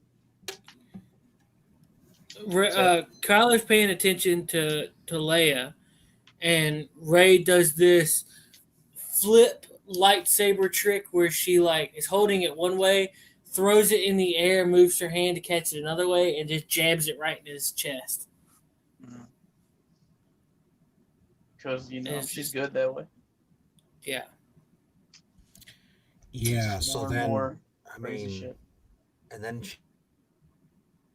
what was force shellacking? Force what? It looked like it turned like his wound into wood. What? Like wood. Like she was putting Bondo or something on it. It just all went back to being nice and smooth. Somebody get the bed game. Here's a little Bondo for your lightsaber wound. Oh shit! Yeah, it looked crazy. But that was that force heal people were talking about. Yeah, it just when she did that to the Slytherin, that snake thing, it just looked like it turned everything like she was touching a big old log, like a piece of wood. I'm like, this is a new power. Oh, I'm sure he had some wood, all right. Whoa! Hey, what happened to Brain? I don't know. He said I'm he was just gonna- listening. I'm letting you guys talk for a while. I've been talking for too long. Yeah, he's always talking. Just because I'm host don't mean I need to bogart the conversation. Oh, there's your 70s reference. Yeah. Calm down, Dio. Yeah. I know it's mighty white of me to let you guys talk. There's another 70s expression. And back then, it didn't mean a thing. No one got offended. Yeah. How far we have sank. Pitiful. Yep. Or sunk. So basically, what it does is the force healing makes it regenerate the tissue and everything. So it looks like it's coming, it's growing, and that's important for what happens with Palpatine later. He has like an orgasm with his lightning. Exactly. Yeah. Actually. I was just guessing. That was just a joke. Oh my god. Sporgasms. Sporgasms. Yeah. Space gas. No. Anyway, so she heals Kylo, and before he can really stand up and fully recover, she like jump backflips into his ship or something? I thought she flew away or something and then lands in his TIE fighter and takes off. Right. Stranding him. Right. Well, that's when they have their conversation about them joining, and she says, I would have taken your, did she say name or hand? And calls him Hand. Ben. Oh, Yeah, I would have hand. taken your name or your hand, Ben. He's like, I'm I gonna only kiss wanted your to take bits, Ben. your girly bits. Yeah. So that gets him to really think about stuff. And that's when we have, and it's not a Force ghost, but that's when we have Han Solo show Oh yeah. Gosh, what the heck? Harrison. with the who hasn't shaved in 2 days. Looking rough. But okay, so he was what? Guilty memories? What?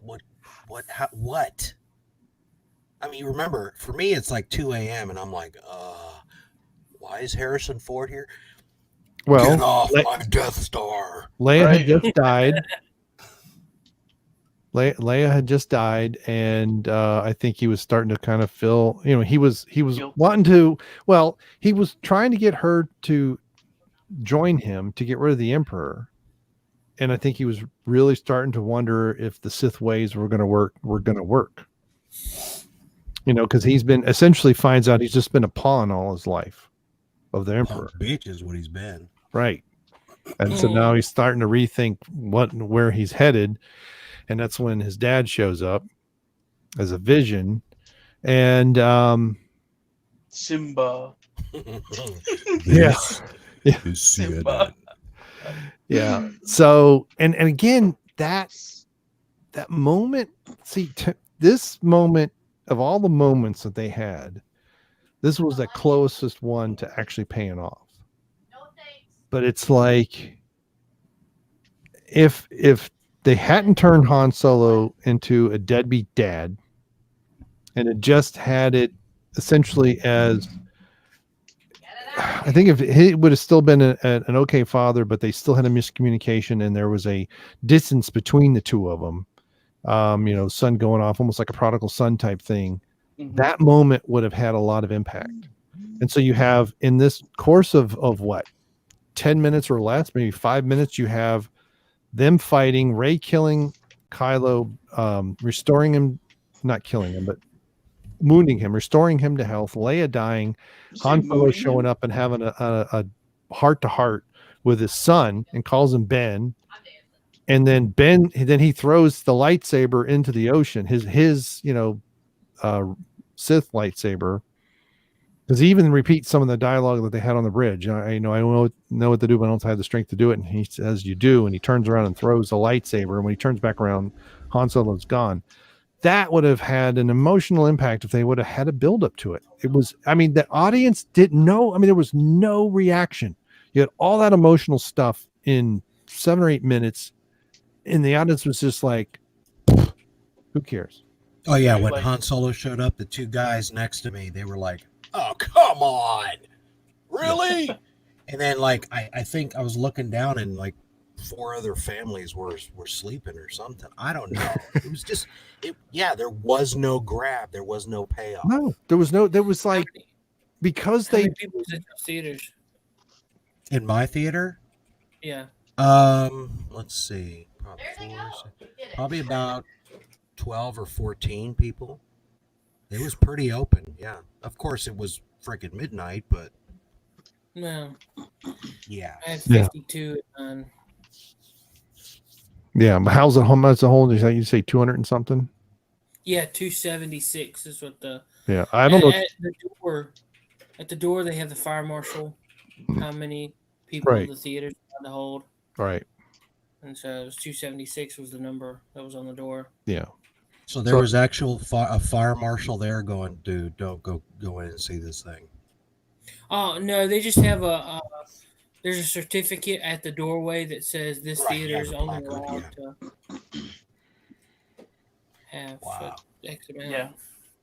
Yeah. So the theater we were in, the 6 o'clock showing was pretty full. Like I said, I know there was at least one handicap seat available. The row I was in was completely full, and I was in the second row. But well, I don't know about your all theaters, but this was, and I had somebody I used to work with saw it today. That saw it like at 2 o'clock this afternoon. They had the exact same experience.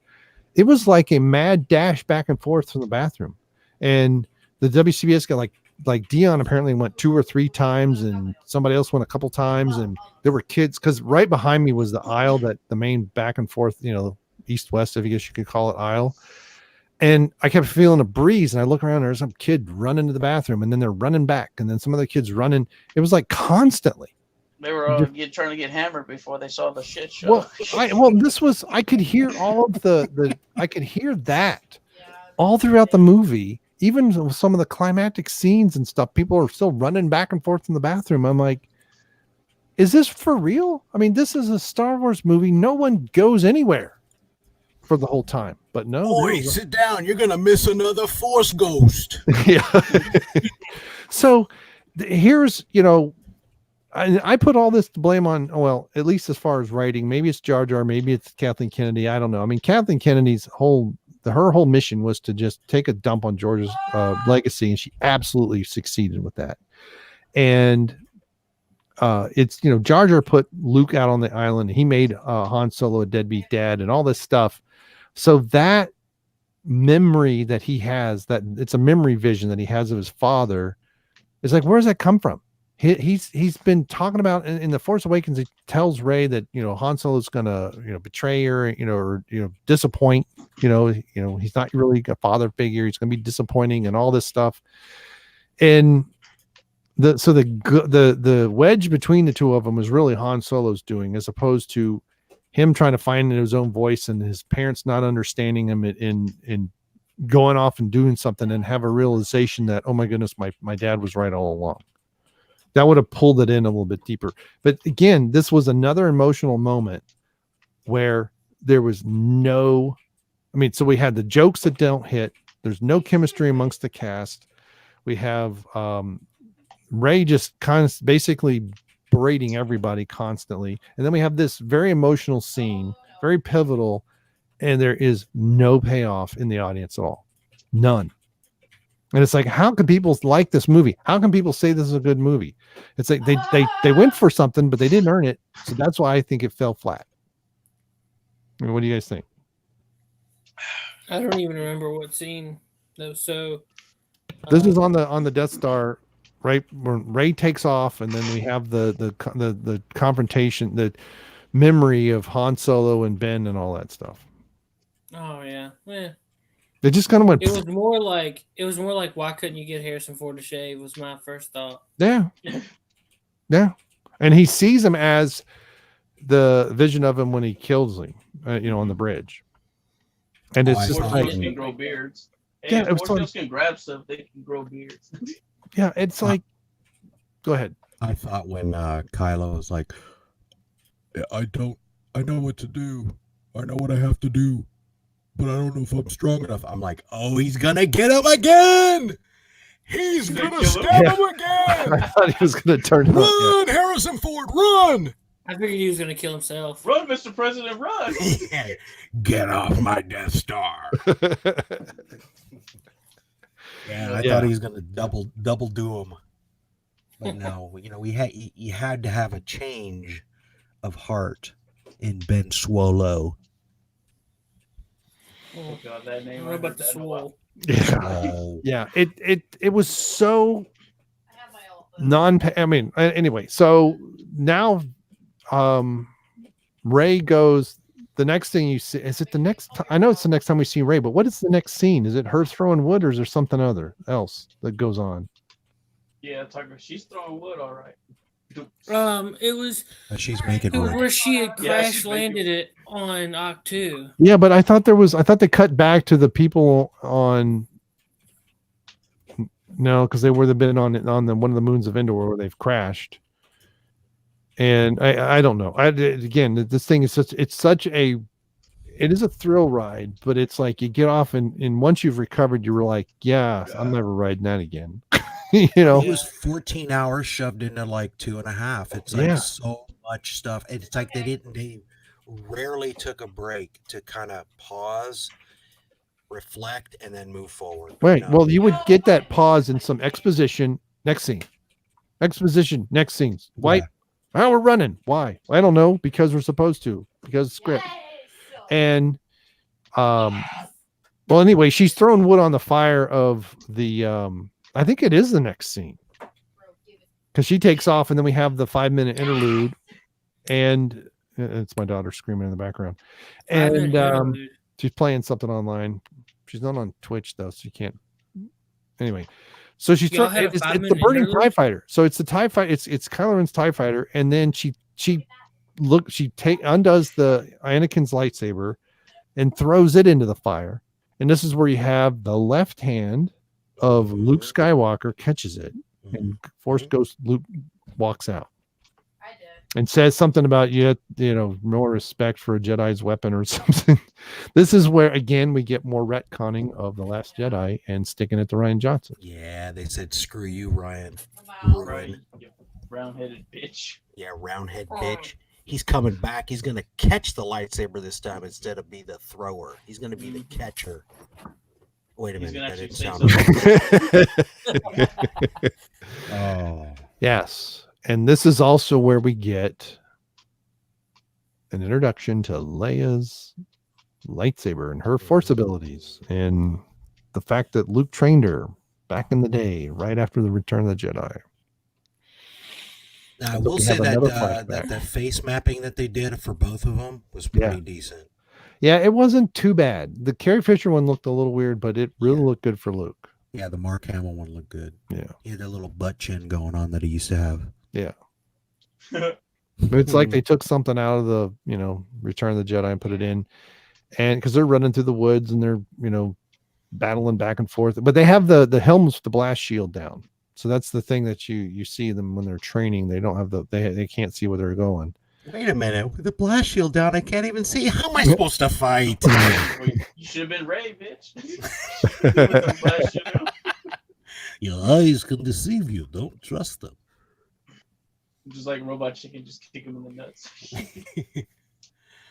Yeah, so that was okay. So now we're at the frolicking, you know, being brother and sister, running around, having fun with lightsabers, and So then like the Blue Lagoon. oh, Is that? I remember that movie. Dude, I remember that movie. Brooke I just watched it Jeans. one night when it came on TV. I was like, "What's this about?" I remember Man. South Park making a reference to this. Oh, it was so good. I do quite. I mean. Anyway, so back to that. Oh no, not she.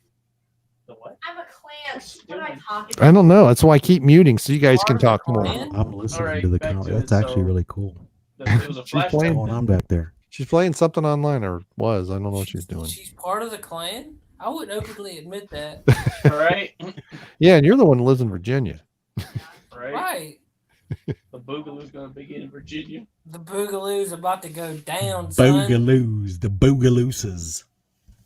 So anyway, I mean, let's cut to the chase, man. Did we like it or not? Did you It like sucked. What? I gave it a 3.5 out of 10. Yeah, 3.5. What? Half a point for every MacGuffin. Yeah. Right. Okay. Yeah. Let's see. I did. We've listen gotten to the your fourth video. MacGuffin, and then so they have some kind of conversation, and then Rey's like, "Well, how will I ever get there?" And he says, "You have everything you need." And she's like, realizes that in Kylo Ren's TIE fighter is the first diamond-shaped thing. So we have MacGuffin number 1 coming back to being used. It's a Star Wars flux capacitor. So, and then Force Ghost Luke, who somehow has to struggle to get his X-Wing out of the ocean, does. So, Because remember, he never pulled it out of the Dagobah swamp. yeah, and it's, you know, and he does, and it strains, and it's like, okay, and like, yay. And again, that would have been an awesome moment, I started off so well. But, and then it was you know, games. there was no payoff. Oh, And then she's flying, and then the rebels get, because they're back. Yeah, because now they've gone back and landed with whatever the not I don't even know what planet they're on. Not indoor number 1. Yeah, The jungle indoor, planet that's not indoor, where all the base is. Oh, it's not it's not Yavin 4 either, right? That's where the originally the first one. And somehow they pick up through interstellar space or whatever a signal from Red 5. Oh shit. And someone says that's Luke's ship. And Finn is like, it's Rey. It's Rey. Because Rey! Right. And she's sending coordinates, and it's like, let's follow her.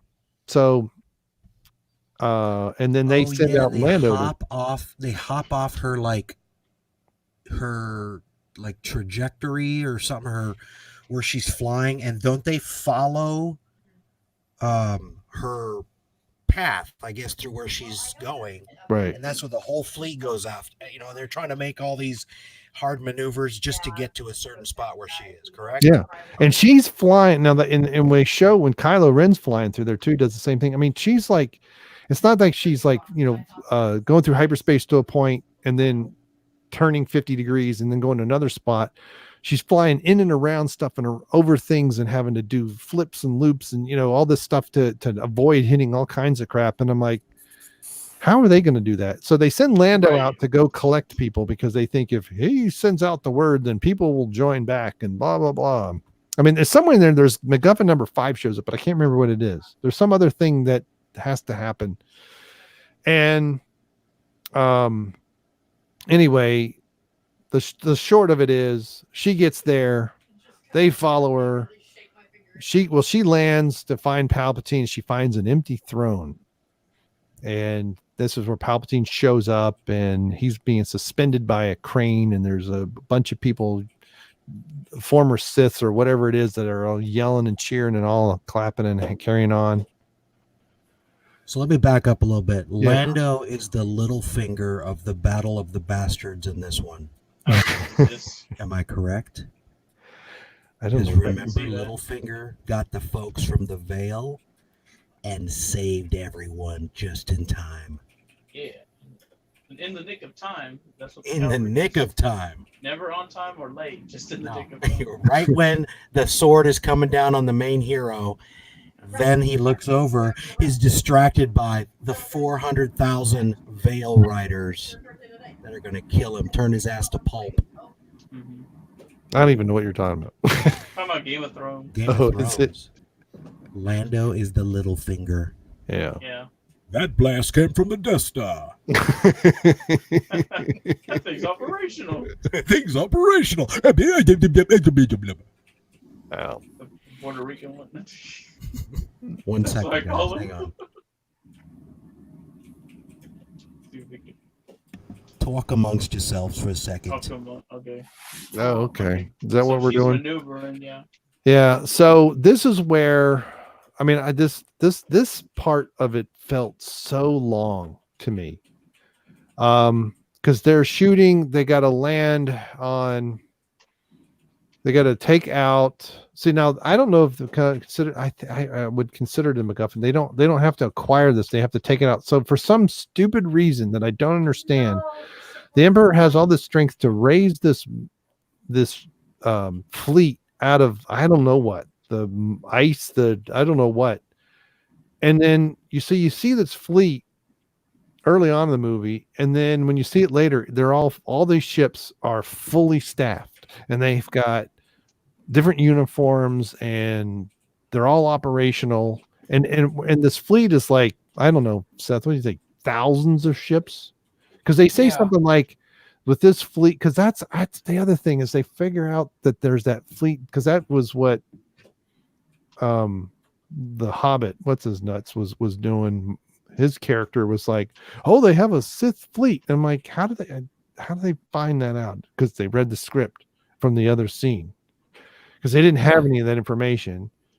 And when John Boyega left behind, right? Well, then they, so now it's operational, but they can't raise out of somehow they know this too.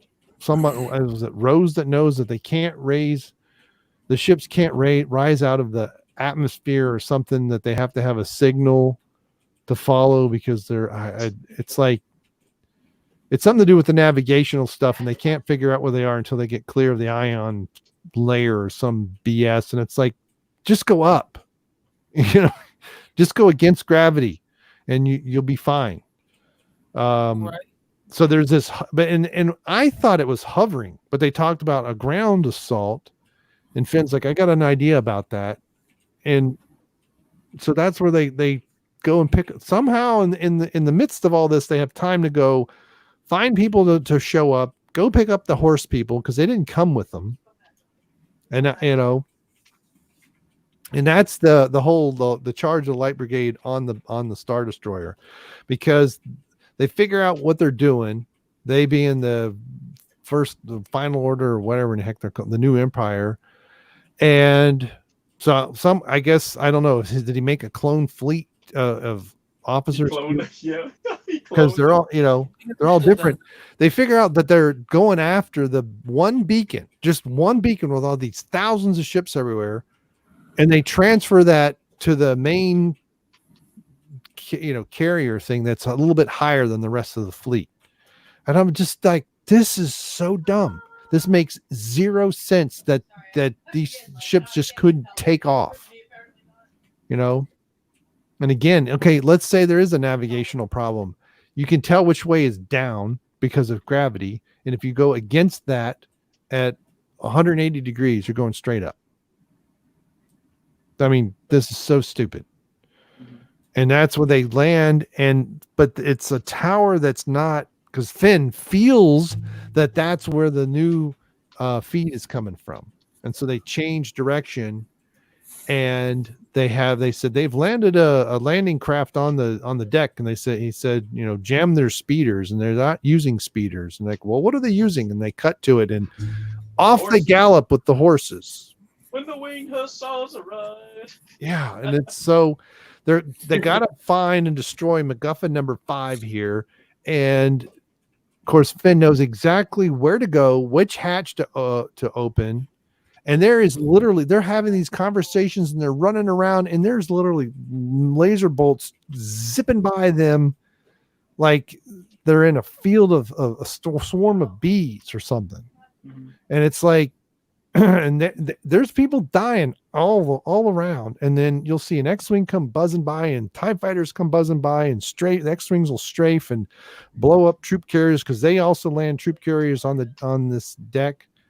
And it is so stupid.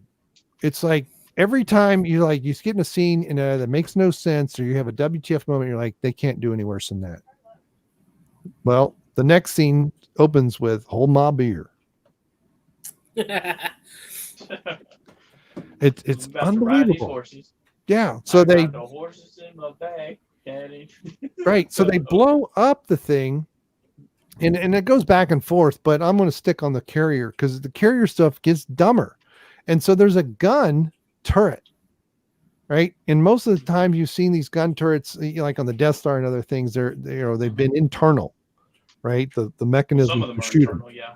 Well, the turret's outside, but the mechanism to shoot is internal, right? There's not some guy hanging out on the thing Well, there's different types. There's the turrets on there, but there were some that were inside, but they were shooting from the inside, kind of like an old school cannon, but they had those shields like that. That's right. But it's not like the ball turret of a B-17 where you can go tap on the glass and wave at the gunner, right? Mm-hmm. Yeah. It's more like what you get on the B-26 where they used over Japan. They had remote control. So you have this gun that's just sitting. I mean, there's turrets all over the place. They're running around them, ducking underneath them. And somehow they just turn one. And Finn says, we got to blow up the command deck or something. So they're going to turn this thing. And I'm like, how do they, from the outside, hot wire a turret and turn it and then fire and blow up the command deck? Because Finn has the Force. Yeah, I think so. Everyone's got the Force now. Yeah, it's just like, oh my God. That's not how the Force works. Yeah, this makes less sense as it goes on and on and on. It just, and then when the fleet shows up, which is also what they show in the trailer, I was fully expecting like an Independence Day thing where they have all of the the fighters, and they all launch missiles all at the same time. They didn't do that, but I fully expected it. But the when the fleet came in, that was a lighter blue than where the rest of the stuff was. So does anybody want to explain about Palpatine and how he gets younger and all the other BS that happens in the throne room?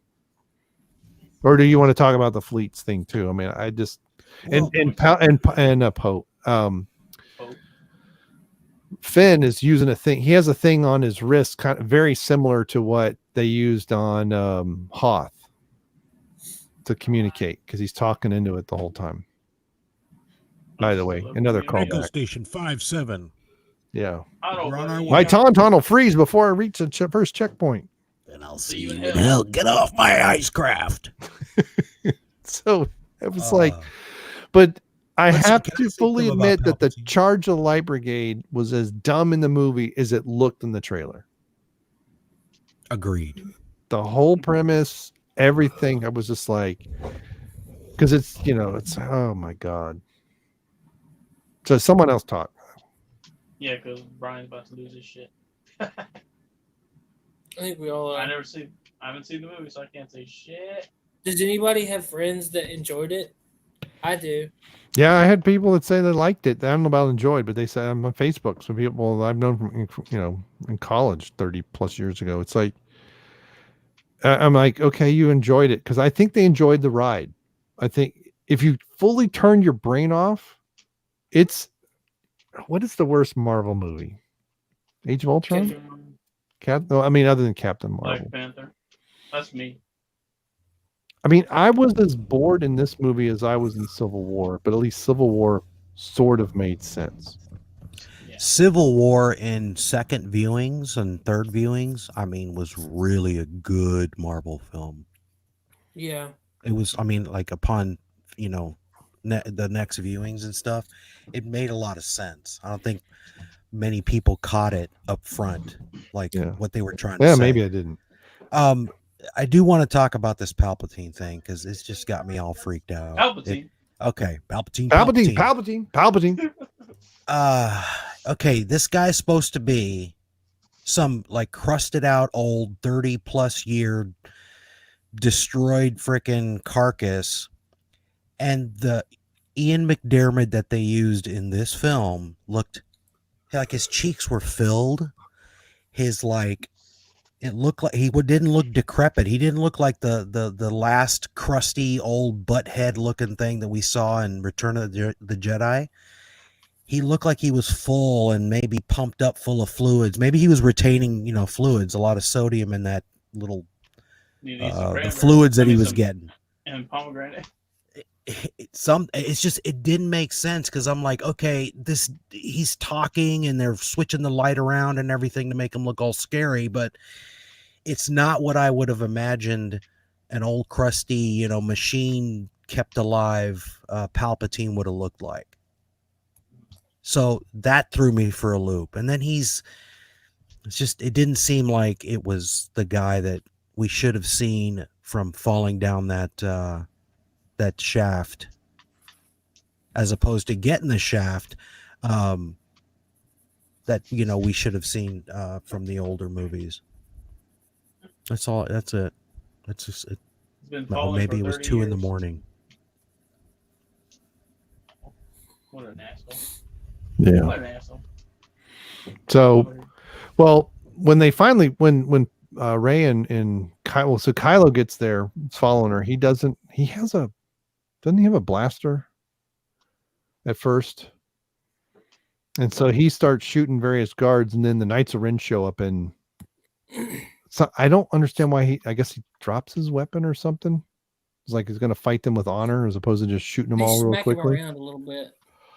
But there's too many of them, and they hit him a few times, and it looks like, hey, they've got him cornered. Palpatine wants Rey to strike him down so that he can enter his spirit can enter her and have all the Sith.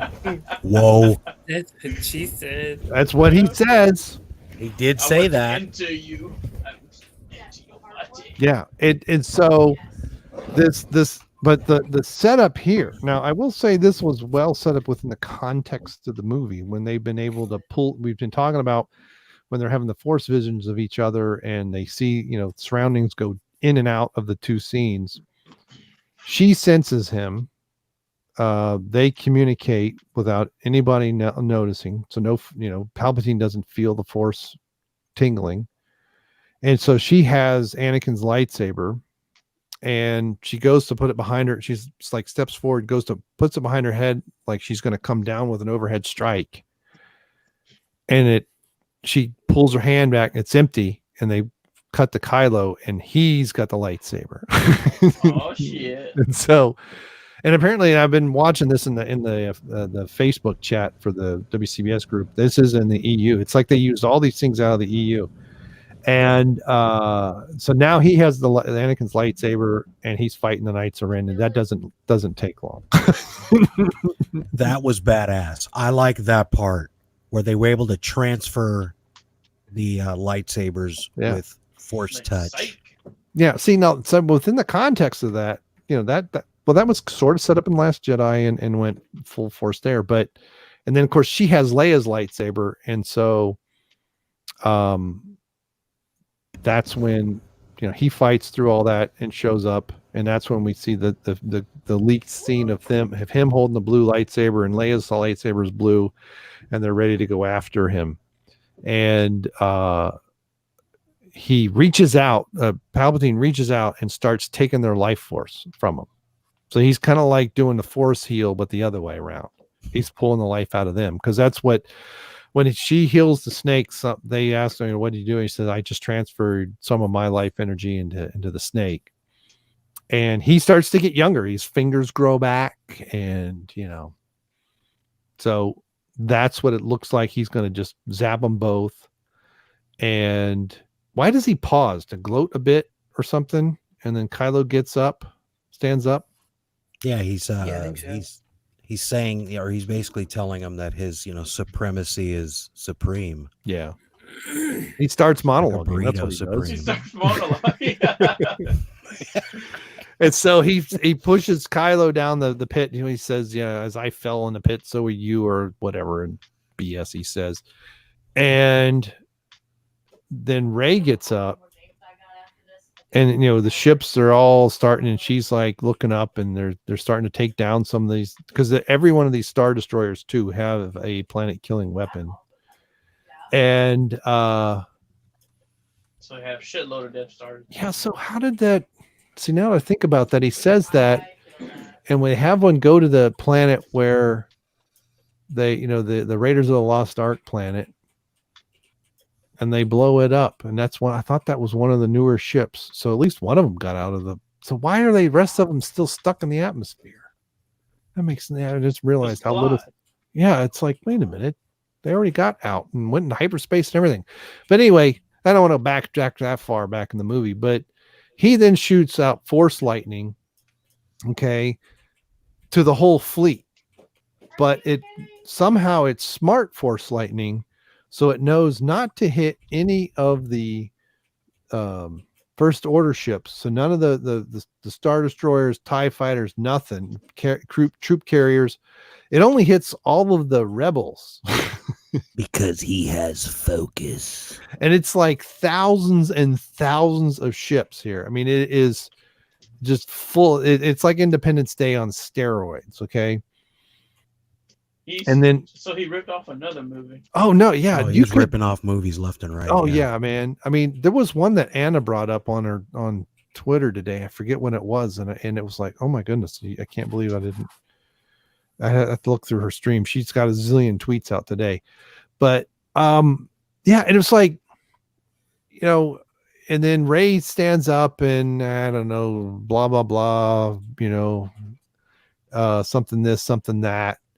And he, instead of force lightning the fleet, this is this huge stream. I mean, it is huge. He zaps Rey, tries to zap Rey with it. And he has the lightsaber, she uses Leia's lightsaber to block it. And because when they were getting their life force dropped out. They both had dropped their lightsabers, and he says, "I am all the Sith," and like zaps her even harder, and Harder, Daddy. yeah, she force pulls Anakin's lightsaber and says, "I am all of the Jedi," because that's right. She's laying there, and she's saying, "Come to me," or "Come in me," or "Come," whatever the hell is she saying. Hey, what movie did you see? Right. Well, no, that's when she was because No, earlier she kept saying, "Be with me, be with me. Yeah. be with me." That's how she pulls, because earlier in the movie she's meditating and Late trying to goes pull the automatically Jedi to into come her. in me. Yeah. Come in me. So that's when you hear all the voices of all of the, you've got Mace Windu and not Mara Jade, and Ahsoka and Anakin, and you've got, blah, blah, blah, Obi-Wan and all those, Luke and all this, and the Force will be with you Coyote always. Mundi. I Yeah. have great relations with the Wookiees. Yeah. And that's how she gets up, and I forgot about all that. See, it's just so forgettable. There's so much stuff. So she crosses the streams and forces all the lightning back. So I don't know where the force lightning was going previously, but she forces it back on and melts him, and it kills her. Total She yells, Thanos. "Unlimited power." Yeah. Total Thanosism because he dusts away. Yep. Ripped off And so another movie. Endgame was ripped off. A couple things here. You can just have them burn up or something. Right. Like when a paper burns up. Or like when Grievous burned up, that would have been good, but no. Right. So then they pan down to the edge of the cliff, and boom, a hand appears, and it's Kylo climbing out of the gully. Scared the crap out of my son.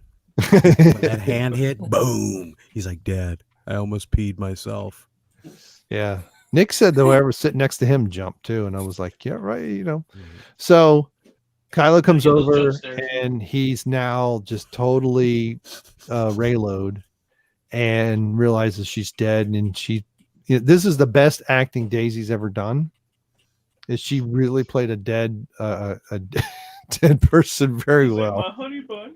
She She, did. There was another small movie that she did where she was a corpse. I think check that out. I thought it was like was a an TV episode of show. CSI or something. It was one of the British shows, I believe, but she Oh. was a corpse, and they were like showing all parts of her anatomy. Yeah, Oh, check it out. all right. It'll turn your stomach. Like that beer and donuts day you had. Hey, I had one of those beers tonight. No donuts again, but I gotta review it tomorrow. So he starts crying and says Rey and all this other stuff, and he then uses the force power to bring her back to life after he cops a couple feels. And although he doesn't take his gloves off, he still has his gloves on, right? From what I He remember. was being a gentleman. So One she of those comes guys back in to the life. So we have Jedi Jesus comes back to life, and they have a moment, and then they kiss. And I kid you not. Incestual Slobber. making. Ew. Yeah. So, well, technically, she's Palpatine's granddaughter, but technically, he's not Palpatine's direct descendant. So it's like a second And cousin. not according to the Not according to Alabama. Not the canon. Hey, that's Well, no, Virginia. he- That's a Anakin good was- movie. He forced the metachlorians to come together to spawn Anakin. He didn't spew into Shmi, as it were. Oh my Yeah. God! Did you just say Say that? that one more time. No, I'm not You gonna lack say- focus. Let's see where the timestamp is on that one. Yeah. Well, no Spewed one's into listening anymore. Shmi. That's a bumper sticker. Our audience left. So yeah, Jill left, I think. We're too boring. But so they have their moment, and then all of a sudden Kylo Ren starts to fade and like oh no, and falls back and dies. And then My Kiss wife of- said her kiss was so bad it killed him. yeah, Yep. That's a Mentos the kiss of commercial. death.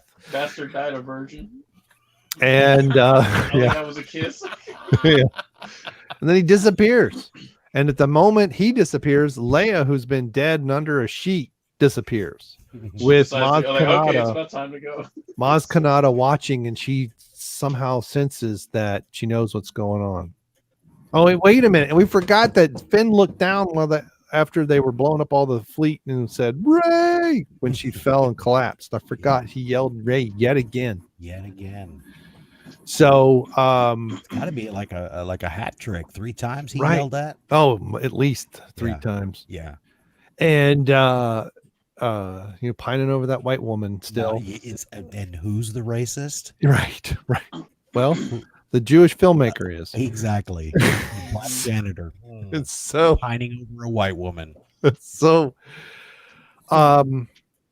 I guess she goes and gets back in Luke's ship, which they do show, and they go, hey, it's Red 5. And then, and somewhere in there we also have Wedge, and Tilly shows up for 3 seconds as a gunner on the Millennium Falcon. And also Keri Russell's character shows back up. And so, and then after that, and things start to blow up and fall apart and all this stuff, and the ships start blowing up. Then this is where we cut to ships all over the galaxy blowing up for no reason. We have Endor, we have, there's one over, I think 2 over Endor. One over, remember in the first Force Awakens when they had that wide shot with her speeder going by and they showed the Star Destroyer and the X-Wing have crashed. Yeah, more trash on Jakku. Yeah, there's another one coming down, and they don't stay on it long enough for it to actually. I thought, oh, it's gonna fall right on top of the old one. That's funny, and they did cut away before it reaches there. And it's like, why? And so then they all go back to the forest planet of what's its nuts, and that no one can remember. Not Endor, and everything. This is what I said before early in the broadcast. Everything lands in the exact same place that it was, because they obviously filmed all of that at the same time. Right. Back to back. And it's so weird and feels very strange, and everybody's finding everybody, and it's like it's in this forest, heavily forested. It's not in a clearing. It's not like in the A New Hope where they're inside of an old temple and stuff. And so there's cover. It's so dumb. And of course we have the lesbian kiss. We can't forget that. Right centered in the front, in the middle of the screen, in good focus. But sandwiched between 2 shots of our heroes so they can just do a little 3-second snip for the Chinese audiences. Right. This is where they friend zone. Finn friend zones Rose, and then goes and finds Rey. He's looking for Rey again. Rey lands, and Poe shows up, and they all do a group hug. But guess who's in the middle? Come on, Tap. Guess who's in the middle? We all know. We all know who's in the middle. Who's in the middle of that sandwich? Who's getting poked? Huh? Finn's in the middle. Who's getting made airtight? Finn is in the middle. Airtight. He wants that 3-way. Yeah, but I don't know if he wants. I guess maybe he wants it that way. I don't know. But He wants some chorizo and that white bread. That's the best way to describe it. Maybe he's the glue that bonds both of them.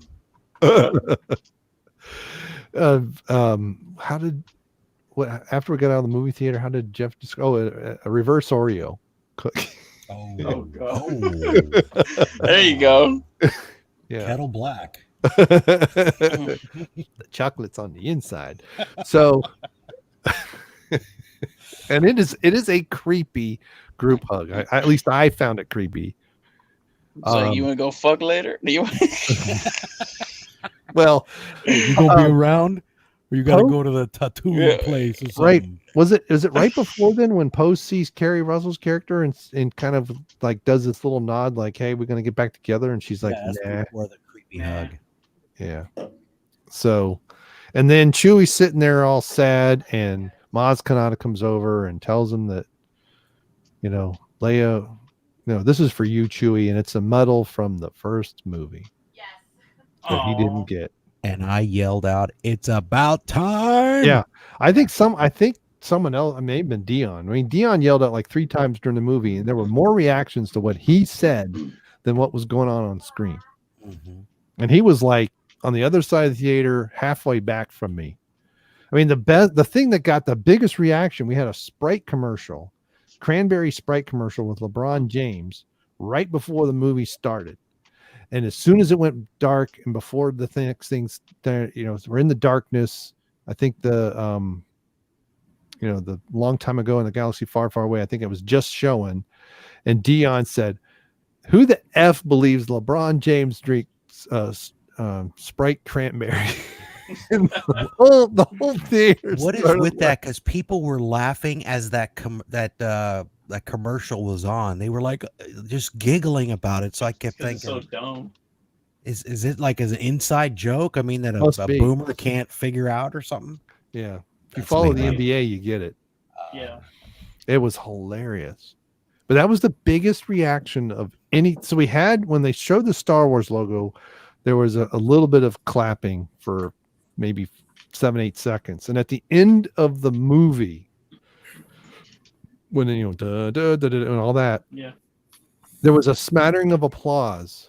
Like Like finally it's over. like some special needs kid finally tied his shoes. I mean, it was like that. It was just like awkward and kind of like, okay, we're supposed to clap. And it was half-hearted. I've heard golf claps that were, and I don't mean golf, the putt that wins the Masters. I mean, like somebody makes a 12-foot hard break putt on the third green on the first round and people clap. That was louder than what was in the theater. Yeah. And it was surreal. I mean, It it's was. just like, yeah. And what's crazy is I posted that well, not posted, I put in an email to some people that I used to work with, and one I said the guy that saw it today, he said everything that I described happened and he saw it this afternoon. The same thing. No reaction to anything, no payoff. He felt emotionless. The audience, people running back and forth to the bathroom. I mean, it was, were they putting something in the drinks? I mean, I don't know. So you gave him audience spoilers. Because they had no reason to stay. That's got to be it. Right. There You was gave 'em- nothing to keep them there. Right. Yeah, audience spoilers. And It's like when you're at home and you're watching a TV show you've seen already, or you just get up because you got to go back and say, "I've seen this, so I know it's gonna happen." You don't care, or you just don't care that much. That's basically what it is. There's nothing to see because I'm sure a lot of them read those email leaks or whatever, or Right. nothing happened to keep them interested. Yeah, it was bizarre. Mm-hmm. So it really was. Really, it was. I mean, I was numb at the end of there goes Seth Scott. You got the Crowder. The Crowder changed my mind meme. Oh, Disney destroyed Star Wars, changed my mind. Mm-hmm. But it at the end of A Force Awakens, I was numb head to toe and wondered what in the world did I just watch? Like, this was a joke. The Last Jedi I saw, and the philosophical piece in the temple, and granted I was drunk and I was watching it from home, was one thing. I didn't care by this point. At the end of this was like eating cheese puffs for 2.5 hours, and then saying, "Oh, that was a nice," like I ate a 20-pound bag of cheese puffs, and it was like 9 calories. I mean, the cheap cheese puffs that were almost like eating styrofoam. Yeah, not even the Chester Cheetah cheese puffs. It's like the Kmart knockoff version. Yeah. Right. Yeah. Like the Sam Walton version that it tastes like the packing peanuts. I know. And you can eat the whole bag, and it's like you don't even think you ate anything. Well, I'll do you one better. It seemed like to me, it truly felt like I had to endure, you and I, Bryon, 40 years of this franchise. Sometimes we liked it, sometimes we didn't, but mostly we had a reverent view of it because it made, it was part of our childhood. And then last night, or actually this morning, I felt like I was 18 years old. I had just graduated high school and I was leaving my abusive family. And I'm happy to get out of there. I don't ever have to watch this shit anymore.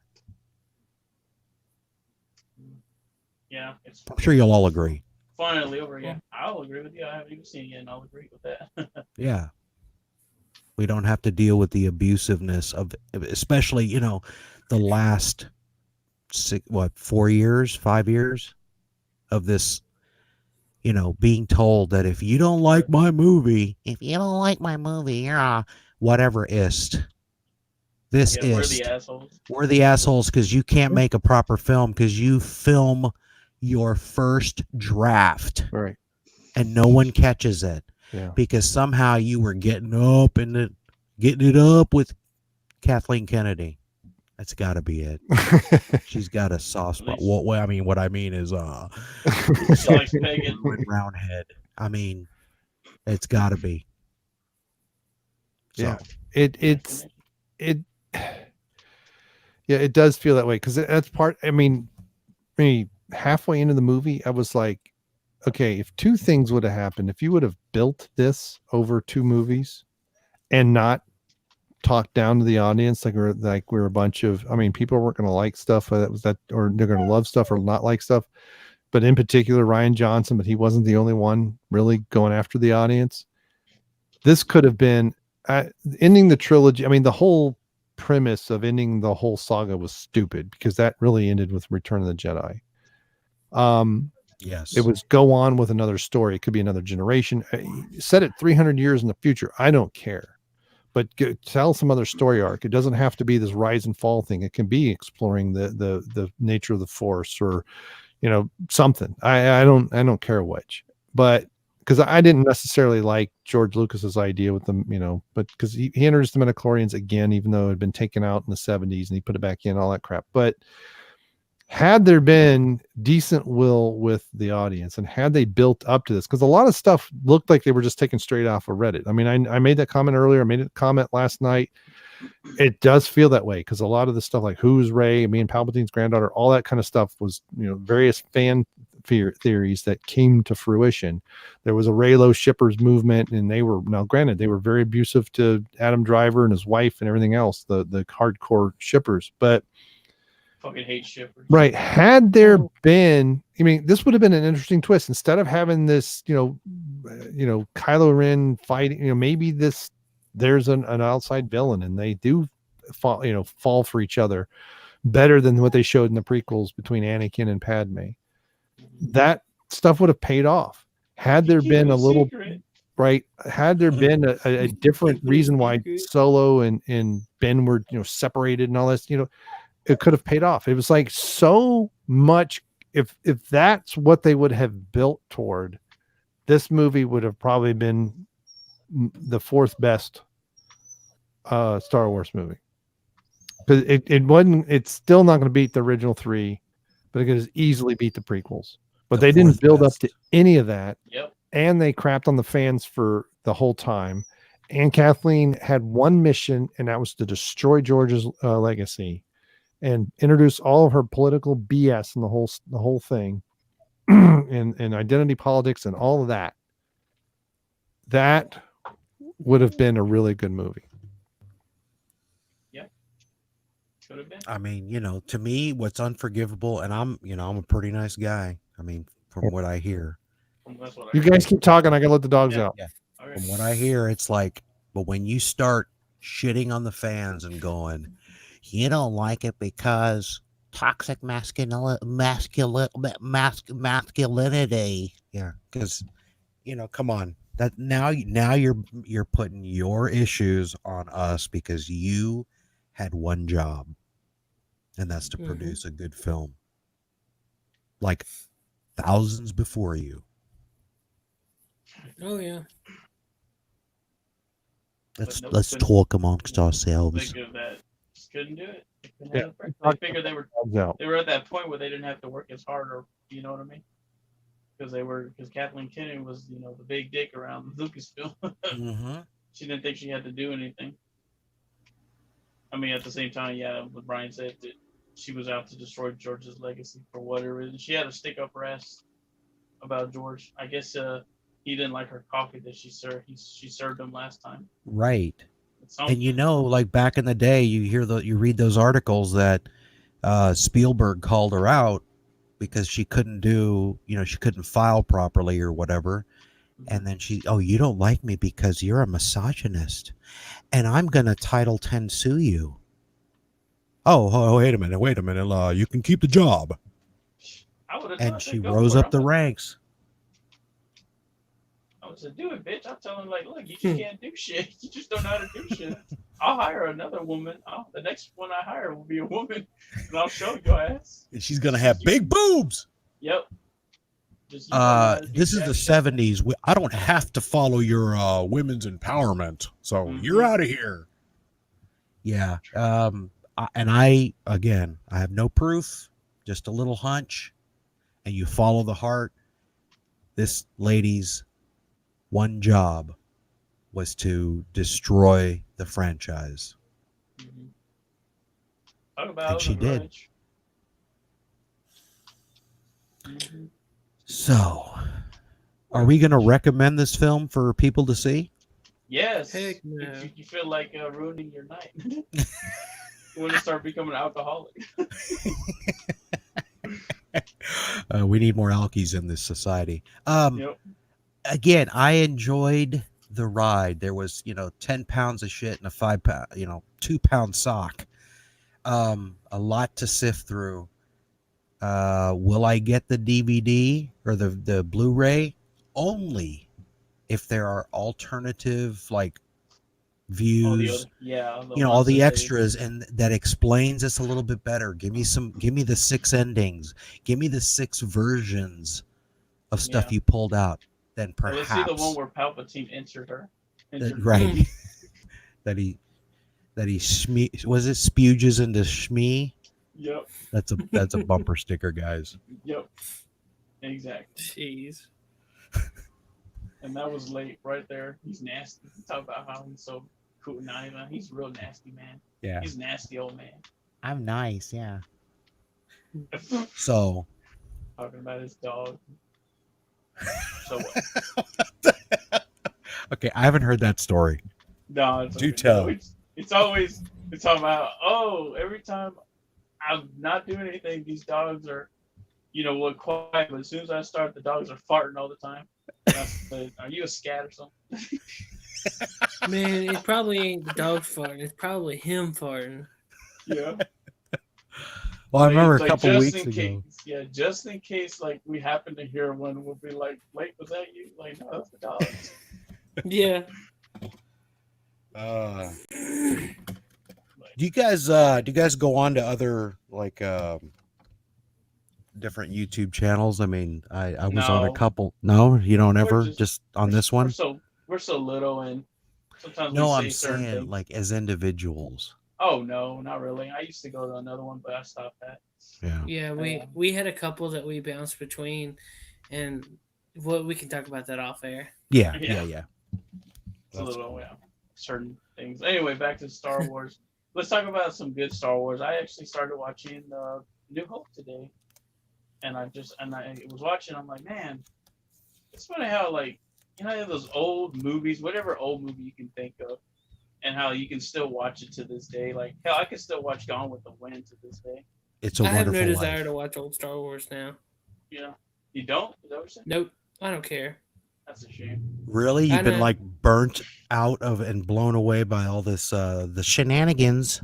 Yeah, I just don't care. I don't know. I can understand that. It's a part of me. Growing up, that's what fueled my fire. It caused the spark to fuel the fire in my life of making films. I wanted to be like this guy, George Lucas. Mm-hmm. And, to some degree, it kind of launched me in that direction. And it was because of these films that I saw as a kid. And I'm not even going to say, the prequels were more about seeing what my children saw, like I would look at their eyes when we're watching it, and I was like, oh, okay, they see the Star Wars like spark. They love that stuff. So that was the prequels for me, is to watch my young kids go watch it. And this new one, I mean, even the kids are growing up now, and they're like, Dad, no, I mean, this is not good. What'd you get me into? Mm-hmm. So there's still a good like place in my heart for it, but when you're being constantly chastised and told that you're just some bad individual with ill motives to not like their film, then I'm like, you know what? I'm turning off. Sorry, you're an idiot. Yeah. Like we're the assholes just because we're pointing out, oh, well, we don't like it because X reason. Right. Like, well, you're just an asshole. Like, no, it's just not good. You didn't do a good movie. It's like, I mean, sometimes every once in a while you get one of those movies that they're bad, but they're so bad but good or whatever. But that's usually one because at least someone was trying to get something good out. You know what I mean? Yeah, like Tommy Wiseau. Yeah. Lisa. You know, so at least, I mean, he was trying. I really can't. Yeah. Hold on. Well, y'all gonna talk about yourselves. I'll be right back. Again, he's got to go take a raid. Yeah, well, I let the dog know. One of them wants to get back in soon, but did you guys hear me? I had to let the dogs out. I wasn't sure. Yes. Hello, you still there? Yes, we're still here. Brian, did you have to go let the dogs out? Who? Can you I hear gotta me? let them in soon. Yes. Tap and die, we hear you. Guys? Tap and die. Tap and die. Hello. Buenos noches. That's it. We lost him. He fell on. Hello? Hello? Can you guys hear me? Yeah. Hello? Hey, who was our guy a couple weeks ago? What happened? Huh? Mommy? Mhm. Oh. Disney All right, he's gonna droned him. reconnect. Disney droned him. Who was our guy that was listening on the? He was in the chat, and then he was like 30 minutes behind every time. Oh, Eric Ward. Eric Ward. I finally figured out. I mean, I figured this out several days ago. He was probably listening to the show, but he didn't hit the live button. So it was like where he was chatting or something, and if you don't hit that live button on this, like on mobile or something, it won't give you the current like thing. It'll just be like from the point that he started listening. Oh, yeah. So that's Gotcha. why his chats were consistently 30 something minutes behind. yeah. Because he was a time traveler. All right. Well, Toby's chirping. Should I go let him in? Well, Yes. let tap back into the room. Oh, hello. Something happened. I don't know. Can you hear us? Hello? I hear you. Can you Hey. let me know? You guys got too much more to talk about, or I think we're getting that. We're good. I'm good. all right? So I was gonna be ironic. I was gonna do another ironic Hall of Fame tonight. I got to wrap up real quickly so I can let dogs in because they're already starting to make noises, and it is past 11. But I was going to do Daisy Ridley in the Hall of Fame, but I thought, nah, we'll do Keri Russell because the best part. This is my I don't know about my favorite part, but in my opinion, the best part about the Rise of Skywalker was Keri's butt in that purple outfit. Boom. So there's your toxic That's a masculinity. double boom. So when she was in profile or back to the camera, was very nice. Even when that visor came down on her helmet, I was like, man, that's Keri Russell. Yep. Cute as So I crap. agree. That's why she's in the thumbnail twice. I totally agree. And let's not forget, they didn't clearly show that it was a lightsaber, so it could still be her staff. Where Rey flipped it, and all of a sudden there was a yellow or whatever gold lightsaber at the end of it. They didn't show her wielding it, and it was definitely the end of her staff. So was that there all along?